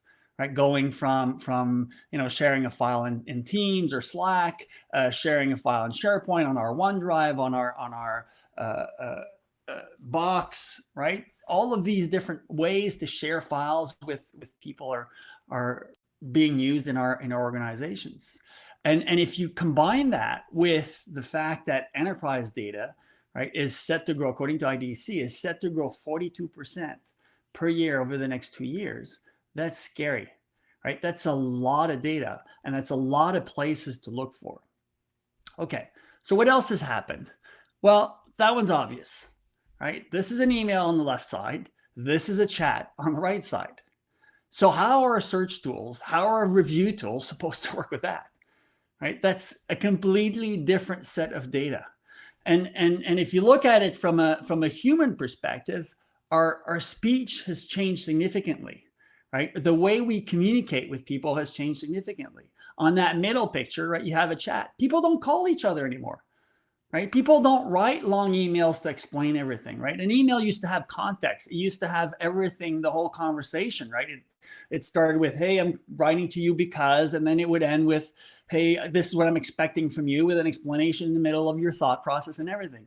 Now it's all about conversation. So the written documents are no longer comprehensive. We're having digital conversations, electronic written conversations now. And even our email tools like Outlook are changing, right? They're not allowing us to write long emails on our phones anymore. They give us a little box, just like a chat. So that emails are evolving to be chats, right? So our written conversations have become our written language has become conversational, right? Our conversations have become written, and even our kids are using language that's my right picture here. Or even our kids are using language that comes from that written conversation, right? I heart. Like you hear kids talking about emojis instead of actually saying the emotion that they're living through. So this has a significant impact on the tools that we're using and how we're going to be able to go find the information. Okay. What about IT, right? We got all these tools across the organization. What happened? Why did we buy these tools? Well, most of the vendors out there say, yeah, I'm giving you tools to collect the data. So you can go out and actually go to Box, right? And pull the data using their tool and their search and export that data. But what about consistency? Will I have to go through each one of these tools one by one to go collect my data? Right? What if I forget one of these places? And what about the search criteria? Am I going to be able to run the same search criteria across all these tools? Am I going to be able to export from all of them? What about reporting? How do I ensure that I can show the courts, hey, I got the right data from all these sources. I didn't make any mistakes. I knew how to use the tools, right? So that's the hard part, right? And the reality, this didn't happen because of IT. I don't want to blame it on IT, but it happened because most of the departments starting using cloud services on their own to be able to run through. So how are we going to solve this new problem, right? This new way of doing business because we've all moved to the cloud, because we've all moved to remote locations and remote work. So the first piece is, let's talk about information governance a bit. Would be to manage all of that in a centralized way, manage all of that in an intelligent way, right? And manage all of that unstructured data using information governance. So when we work with our customers, we'd say, okay, let's go find out what you have, right? Let's go across your organization and analyze all of those locations and all of that data, right? Let's clean it up, apply your policies, make sure the right data is in the right place, make sure that the right people have access to sensitive information, and then let's monitor that to make sure long-term, right, we have the ability to do that. And we would do that across, we had the ability to ensure that it stays that way. And every once in a while, we'll redo an analysis and kind of go around that circle. And we do that across 3 axes. The first one is retention. The second one is access. And the third one is content. So retention meaning, how long do I keep data for my organization, right? How long do I need to delete? When do I need to delete my data? And you don't want to keep data that's old, because what's appropriate to do with business today is not necessarily the same that what it was 20 years ago. Right. So what was appropriate 20 years ago is not necessarily something you would do today. It's the right way to say it. So there's risk there. There's risk in that all that old data, and you want to get rid of that. You want to keep what you really need for business. The other important piece is employees spend 20 to 40% of their time looking for information. So the more you keep, the harder it is for employees to find the right information. So you really want to keep only the data that's required to be kept for regulatory purposes or required for the due course of business. Okay, then access, right? So we talked about this whole multi-dimensional sharing, right? Having the ability to share documents in different ways with different people. Well, we want to make sure that all of the sensitive information is shared intelligently, right? So we want to reduce the risk of sharing information that you do not want to share as an organization. It could be privacy information, personal information. It could be, it could just be, your secret sauce to the business that you run, right? And so you want to do that by putting the right data in the right place and monitoring who has access to that data, and doing that over time when people change roles in the organization, right? An accountant goes to sales, well, he doesn't have access to the same information, and that needs to be automated to make sure there's no mistakes being done there. Okay, so that's access. And then finally, obviously, all of the stuff that we just discussed is all about content. So you need to understand what's in that data. You need to understand, have the ability to do content analysis and search and look at that data and be able to say, hey, this data over here is in the appropriate place, but this data is not in the right place, and I'm going to take action right away to remove it from here, right? I don't want personal information in my OneDrives because that could be shared out. I want personal information in this specific SharePoint site because it is locked down, it has the right access. So that's kind of the three pieces of analysis that we can do here. And iPro has three products that basically allow you to do that, right? The first one is Archive Safeguard around retention. The second one is Audit and Enforce, really around auditing and enforcing access and automating access properly. And the last one is Analyze and Remediate. Now, I'm not going to have time to go through all of these in detail, unfortunately, but I wanted to kind of give you a view that, hey, if I clean all that up, right, I get to a point where doing discovery, doing investigation is a lot easier because I know where that data is. I know who has access to it, and I know how long I'm keeping the data for. Now, I'm sure all of our organizations do this inside out, and everything is clean. So it's going to be really easy to do discovery.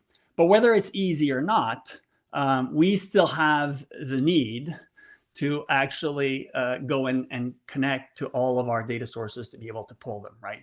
Going back to our discovery or investigation problem, being able to collect that data. Okay, so having the ability to connect to all those locations, right, and be able to pull data into review is actually the first step in solving that problem we talked about, right?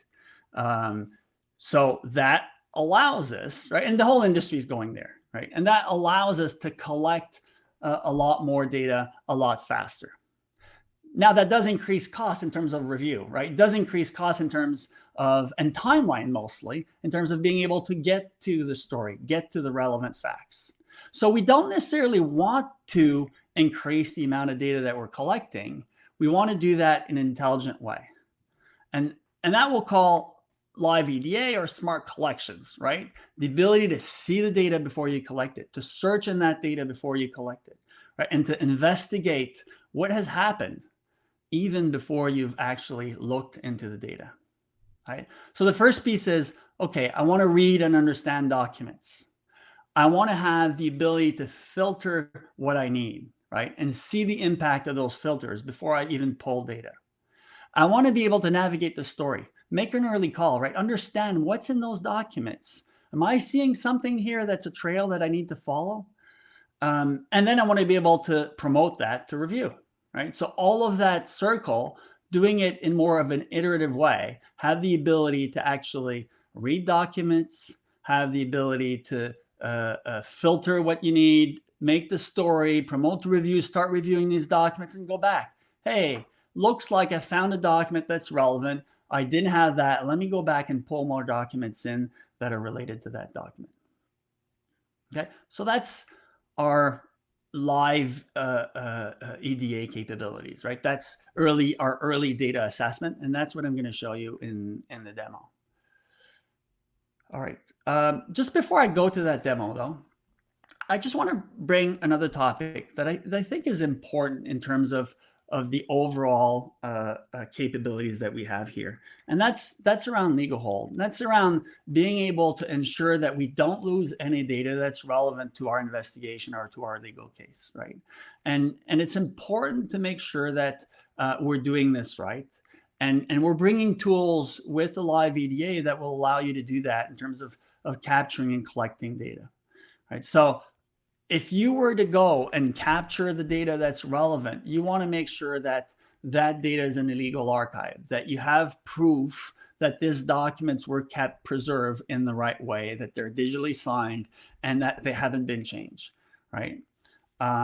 So that's an important piece. You want to capture from all the sources with the same criteria. You want to capture data that's, evolved in time, right? As it evolves, you want to continue to capture data, and you want to capture all the metadata. And you probably want to capture that in an open format where there's no vendor lock-in, where you own the data, right? And you can just walk away with it afterwards, and ensures that you have long-term quality. And those are three big pieces of the consistent legal hold that the solution also brings to the table in terms of having the ability to capture data and keep it for the longer term. Okay, I'm going to move on to the demo now and show you a bit about the product. Okay, let me switch screen. All right, hopefully you can see this. Let me just stretch the screen a bit more. Perfect. Okay, so the first piece that we do when we go into legal hold, live EDA, is actually to decide what's going to be the scope of our case. Right, so we're going to want to select various locations, right? And then once we've selected the locations, we're going to want to select the actual custodians. That's really important because this is what will allow us to limit the scope of our case, right? So imagine you have a data owner, right? Somebody who actually creates those cases, and you want to limit the scope to make sure that your investigator, the people who are actually going to look at data, are actually looking at data that you've allowed them to search in the context of this case, right? So prior to doing this, we've actually connected to all your data sources, we've indexed that data, and you have access to all of that data. Now, in the context of this case, in the context of this investigation, we're actually going to allow you to limit the scope and say, okay, John here is only going to have access to these following locations and these following custodians. And then we're going to manage the groups and the details as to what he has access to. Okay, so now that we've done that, we can go into our case and really get the understanding of that data. Now, let me give you a few seconds here to kind of take the perspective here of what's being shown. So what do you see on the right side here, on the left side here? You see the full list of locations we're connected to. So these are locations where the data is in place. We've connected to those locations, we've indexed the data, and now I can look at it and search that data, right? So I have a bunch of file systems here, right? File shares. I have an archive location. I have a box location, an Ignite location. I have live mail. I have Slack, and I have Teams and OneDrive and SharePoint and so on and so on, right? So I have access to all of the data of my organization within the scope of this case. This is a broad search here that I have to do. Okay, now in this list here, okay, we've got somewhere around 1 million items accessible, right?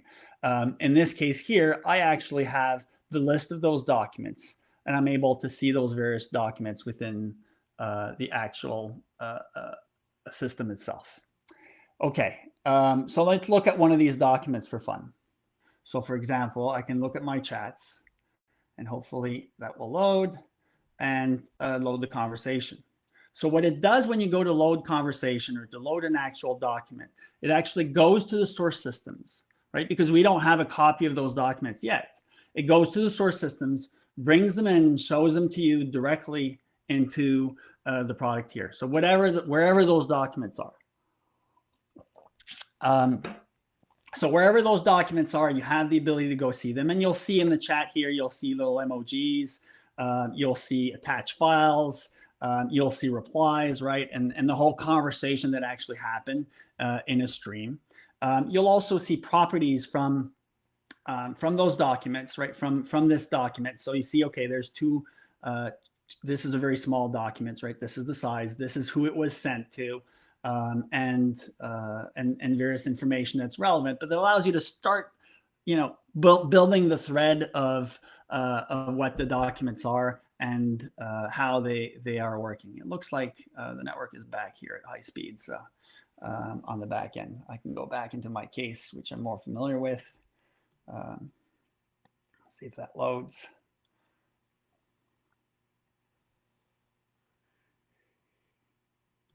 Okay, as this is loading, we can keep an eye on it, and as it loads in a second, we'll be back. Okay, there we go. Perfect. So we're back to where we were earlier, where we have the list of documents, and we have access to all of our documents. So what we have here, we have at the top, we have our first document.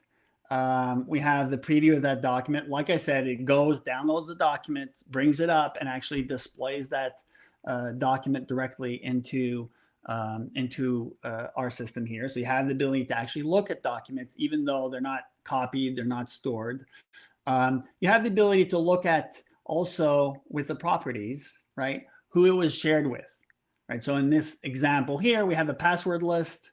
Now it's loading the preview, obviously, because I asked for the preview.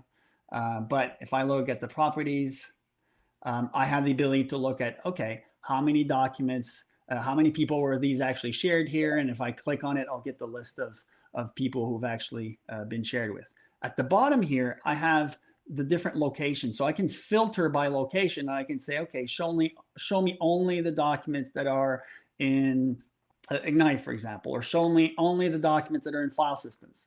Right now, if I click here, rerunning the search, actually displaying all the documents that are in file shares and nothing else. Right. So, okay, let's go back to our all list. Here I can run searches, right? And what I would want to do is actually, this is my whole case, right? So we'll call that our whole case. This is all of the matters and everything that I have access to.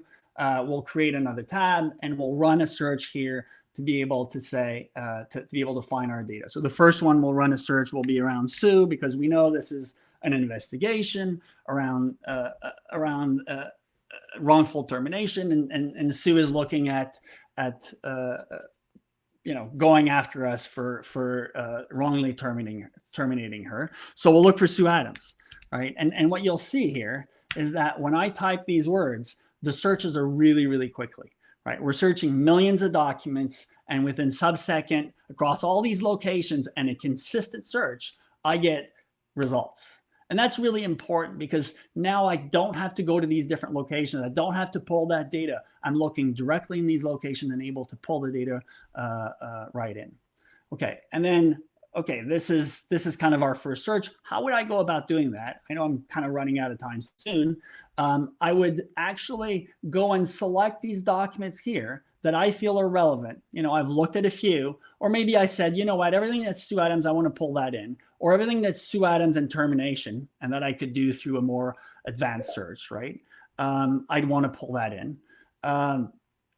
And once I've actually pulled in all or marked all of that data as promote candidate, so let's do that for these documents, right? Well, okay, that's fine. There's a few attachments there. So the parent will be marked as ready for promotion, and we'll pull both the attachments and the documents themselves. The tags have been applied.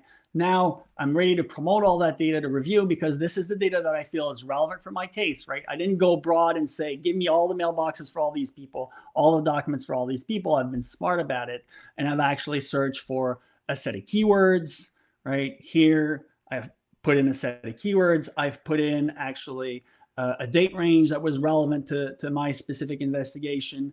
I've even, added some other important things in terms of size. I didn't want documents that are smaller than a few bytes. I didn't want documents that are bigger than a certain size because they're going to slow my whole process down. I'll do that in a separate batch later, et cetera, right? So here, what I'm going to do is I'm going to create a new tab, and I'm going to search in this tab. This is going to be my promote tab. Promote. And I'm going to search for documents. All right, let's do this. An advanced search on this tab. Oh, no, not an advanced search. Make it that easier here. We'll do a federated search, and I'm going to search for tags that I marked as promote candidate. Now I have the ability to go and search for these documents that I marked as promote candidate. I had marked a whole bunch before, and I have 600 documents that I want to promote, and I'm simply going to go promote. And all of these documents are going to end up in my review. Okay, no, I don't want all tabs. I want just the promote tab, right? The one that I just created here in the search. And I could, if I had done searches for privileged documents, or if I had done searches from a personal information standpoint, right? We have the ability to classify personal information. I could say, don't promote that personal information. Anything that's been marked as privileged, don't promote, or everything that's been marked as PII, don't promote, because I don't want to put that in the eyes of the reviewers. I'd want to do that myself. Maybe you look at them and make sure that there's nothing that's pertinent for my investigation here, and then click finish, and all those documents get promoted to the next step. So really, you see the whole process of live EDA here in a simple way, right? We're actually have the ability to actually look at documents, to actually be able to navigate through documents, and really reduce the amount of data that we're going to have moving to review, but also significantly reduce the complication of going about collecting that data, right? And going about actually finding out and having a consistent way of collecting that data and bringing it into review. Good. So let me switch back to my presentation for a slide or two. I'm way over time, but I think it's worth kind of wrapping it up. I think that changes the way we had our linear process significantly. We used to have a process that was, hey, let's go find out with the people, let's go collect. Now we have the ability to sit down with our custodians and actually have those interactions with them. Find out, right, as a legal counsel or as a person who's running an investigation, find out early on, what are the documents that are relevant? What are the things that really matter for this case? What do I need to preserve? And what do I need to send through our regular process of process, review, and analyze? And early in the case, I have the ability to see what's happening, to understand who has a copy of this contract, right? Who actually got involved with exchanging documents and sharing it with other people. I have that information. And as I review, I can go back and collect more, right? I can actually have this iterative process early on in the process, which means our legal counsel, the people who need to actually have the information early on, and actually can make decisions as to how they're going to progress with the case, how they're going to progress with their litigation way much earlier in the process, right? Really simplifying and creating some iterative process instead of a really linear process. So that really changes the game. Good. I'm going to wrap up here and let some space maybe for Q&A, or maybe if we're a bit tight and Raider, let me know what you think. We can have those conversations and those questions after Jeroen has actually talked about the roadmap and how we do the integration for this product here. Yeah, exactly. Thanks so much for showing this and giving this demo. There's a little bit of feedback on your line, Fred. So if you could mute, please. Yeah, I will do that. So we had a question around from Frank around how this partnership would look like, and how we can, if this live EDA or search in place, if you will, capability will come to ZyLAB. Jeroen will touch on that. There's another question, and also looking at time a bit, we'll just limit it to one question. Are new files on your corporate network and apps added immediately? So will you always have the latest files in scope? Fred, will you be able to answer that? The general thought and the answer is yes.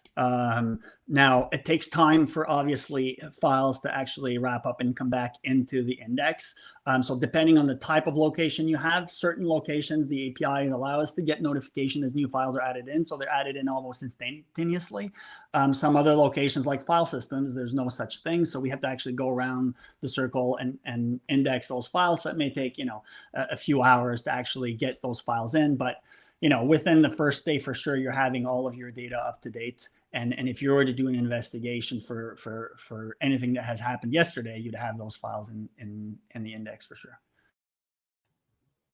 Awesome. Well, great. Thanks so much for taking the time and for getting up early, Frederick, to provide us with this great insight. Really excited about this capability. So thanks again. And moving on to the next session, I would love to introduce you to Jaron Goldstein. He is the former CTO at ZyLAB, and he will be discussing the future development plans and integration of this capability within the ZyLAB 1 environment. Jaron? Yes, thank you, Hendert, and good afternoon, everyone. Goedemiddag allemaal.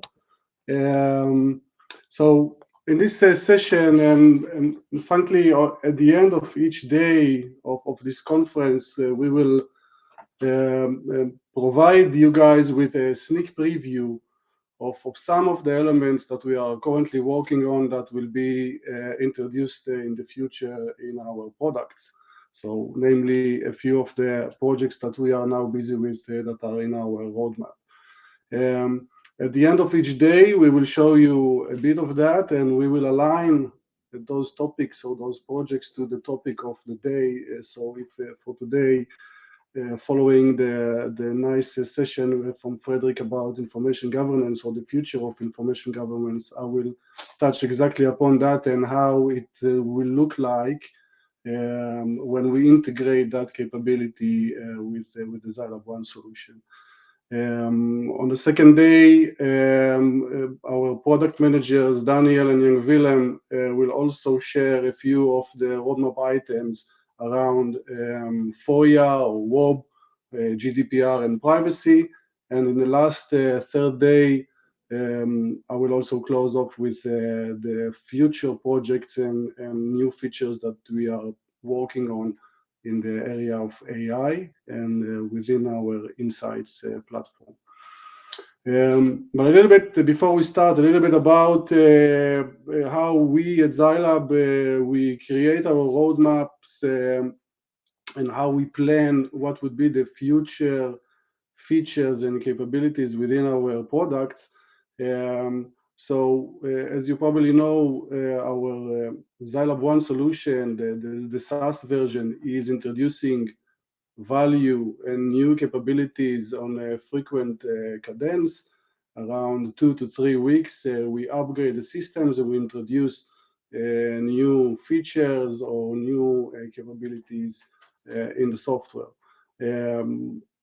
We try to be very agile also in terms of how we construct our roadmaps and how we build the solution, in the sense that we continuously collect feedback and then prioritize accordingly.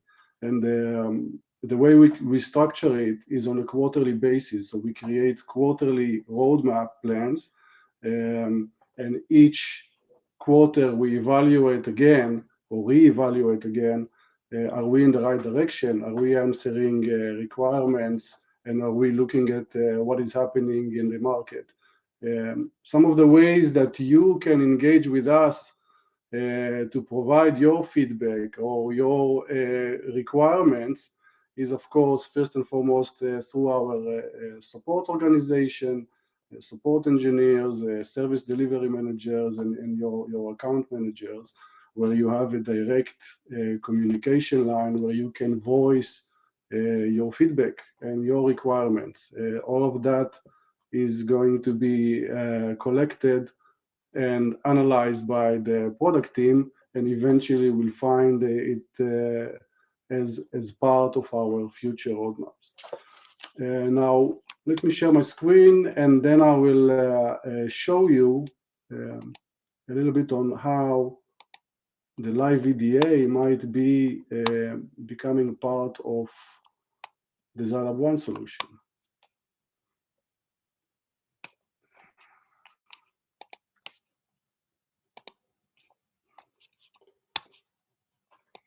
Okay. Does everyone can see my screen? All right, I will take it as a yes. All right, so Frederick explained in his session about in-place early data assessment or live EDA, and as you probably saw, it has a lot of advantages in a sense that you take control of the data and the process way before you need to get into any discovery case, right? You get more control and more visibility on the data that you own in place. And as he mentioned, some of the or one of the problems here is the idea to get connected to that data. And you can see on the right side of the screen that with this capability, we have a lot of connections into across many different cloud solutions and other systems that host or how we call it data locations. The idea here, of course, is that we can already earlier in the process analyze the data, understand what type of data locations we have, what type of those data locations are connected to custodians, and then start to assess what do we need eventually to promote into any discovery case. And how it will look like in ZyLAB 1 in the future, where we already started working with the iPro teams on that integration, is within the ZyLAB 1 solution from an existing matter. You will have a configuration page where you can configure what type of data sources or data locations you would like to, on an iterative or a continuous basis, monitor the data. So you can select those data sources. You can then eventually also look at what custodians or any additional parameters that you would like to add to those location configuration. And from that moment on, those locations will be monitoring the data in place, will index the data, so eventually you can utilize those abilities that Frederick shared in the previous session. You can search the data, you can tag it, you can see additional properties, and eventually, by a proactive manner, you promote the data from the in-place locations toward the e-discovery solution, in our case, the ZyLAB 1 solution.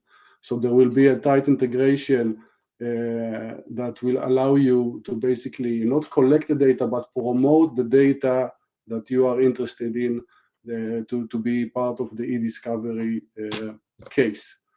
Now, you are, I'm sure that you are both, excited about it, but also kind of asking yourself, okay, but I also have the classic collection that we are used to, right? And you can see it on the screen on the left side, where you usually start with high volumes of data. You collect those high volumes, you process them, and then they end up in the e-discovery system. And then either by starting with the early case assessment method, where you have the entire data set, and then you start to cull it down and filter it until you spin or extend it into different e-discovery methods, or you can decide to work within a single method. This is the classic procedure. This is the classic way that we are all used to, and we know exactly how it works and what type of data locations we can support. On the other hand, as you saw now in the session, the in-place early data assessment allows you to do all those filtering and culling and analysis of the data in place. So at the moment in time where you want to promote the data to the e-discovery solution, you process significantly lower amounts of data into the e-discovery solution, and then you can start your e-discovery method. And I think that we see both methods living in parallel.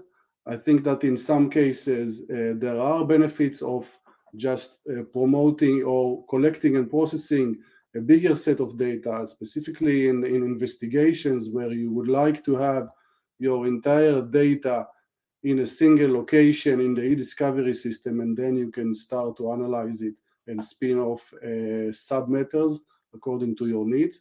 But on the other hand, as we all know, the data volumes are just getting bigger and bigger. The number of locations that data can be collected from that is related to custodians is growing and becoming more and more complex. With the live EDA capability, you will be able to much better control your data in place and then reduce the data that you actually need to promote and process into an e-discovery case. Now, I would like to leave this with you and also to allow some time for questions. And this is also an opportunity for you, as on top of what I mentioned before, on all those communication channels that you can voice your questions or voice your requirements. We have a great opportunity here, especially with Frederick on the line, to answer some of those questions and even have some kind of an open debate on those two methods of how we control data and eventually promote it into our e-discovery systems. So are there any questions at the moment? Yeah, maybe to kick it off. So Ronnie asked a question.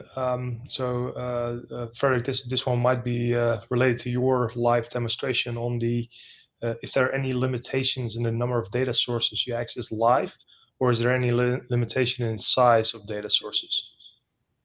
Yeah, the system has been scaled to petabytes of data. We have customers that have a large amount of data.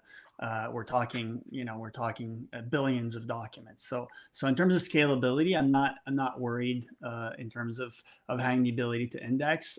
In terms of number of locations, it really isn't designed with a specific limitation on number of locations, right? The system isn't built in a way that the number of locations is a problem. The challenge is always, we need to scale the hardware and the system properly to be able to handle the amount of data and to be able to handle it in terms of, like you were asking earlier, getting that data faster into the index so that it's up to date at the regular and reasonable amount. But tens of thousands of users or have been handled with an update within a couple of hours. So there's no worries there. Yeah. Great. All right. So we have another question by Karel, who's asking about what IT involvement should early data assessment to cloud require? So it really depends on how you want to run this process, right? A lot of the organization that we work with have a perspective of I want IT to run this. Originally it was, I'm going to call on IT and they're going to collect this data for me. And then you have to call on IT and call on IT and call on IT. Here, the idea is when you configure the system, you connect the system, you want IT involved. But once that's done, it's really about letting the legal department do their work, right? It's really about putting all of the tools in the hands of the legal team so that they actually, or the investigation team, so they actually have the ability to go and search for the data for themselves. And they don't need to rely on IT, and they don't have to wait 2 or 3 days to get their ticket answered. And then, oh my God, it wasn't the data that I wanted and all that stuff, right? It gives them the tools in their hands. And that's the general thought with live EDA. Got it. Okay, that makes sense. Are there any other questions from the audience?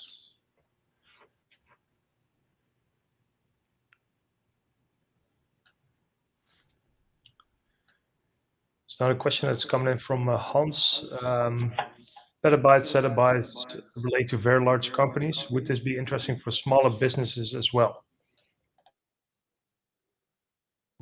For sure, for sure. It's the benefits are not only for large amounts of data. The benefits are having the ability to collect across all these different sources with a consistent criteria, right? So, if your business is mature enough to have investigations, to have legal matters, it's definitely mature enough to use this product.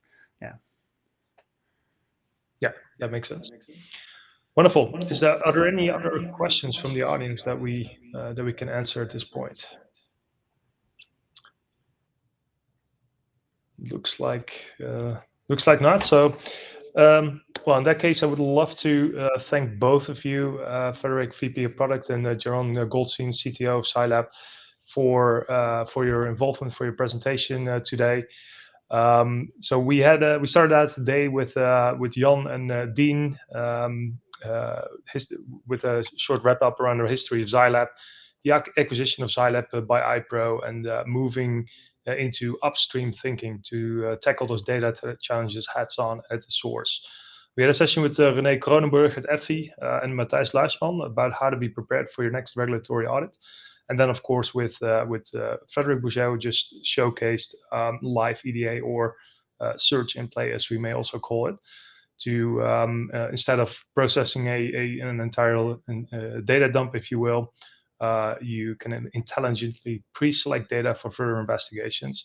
And then, of course, with our CTO, Jeroen Goldstein, about the future roadmap and implementation of these kind of capabilities in the ZyLAB product.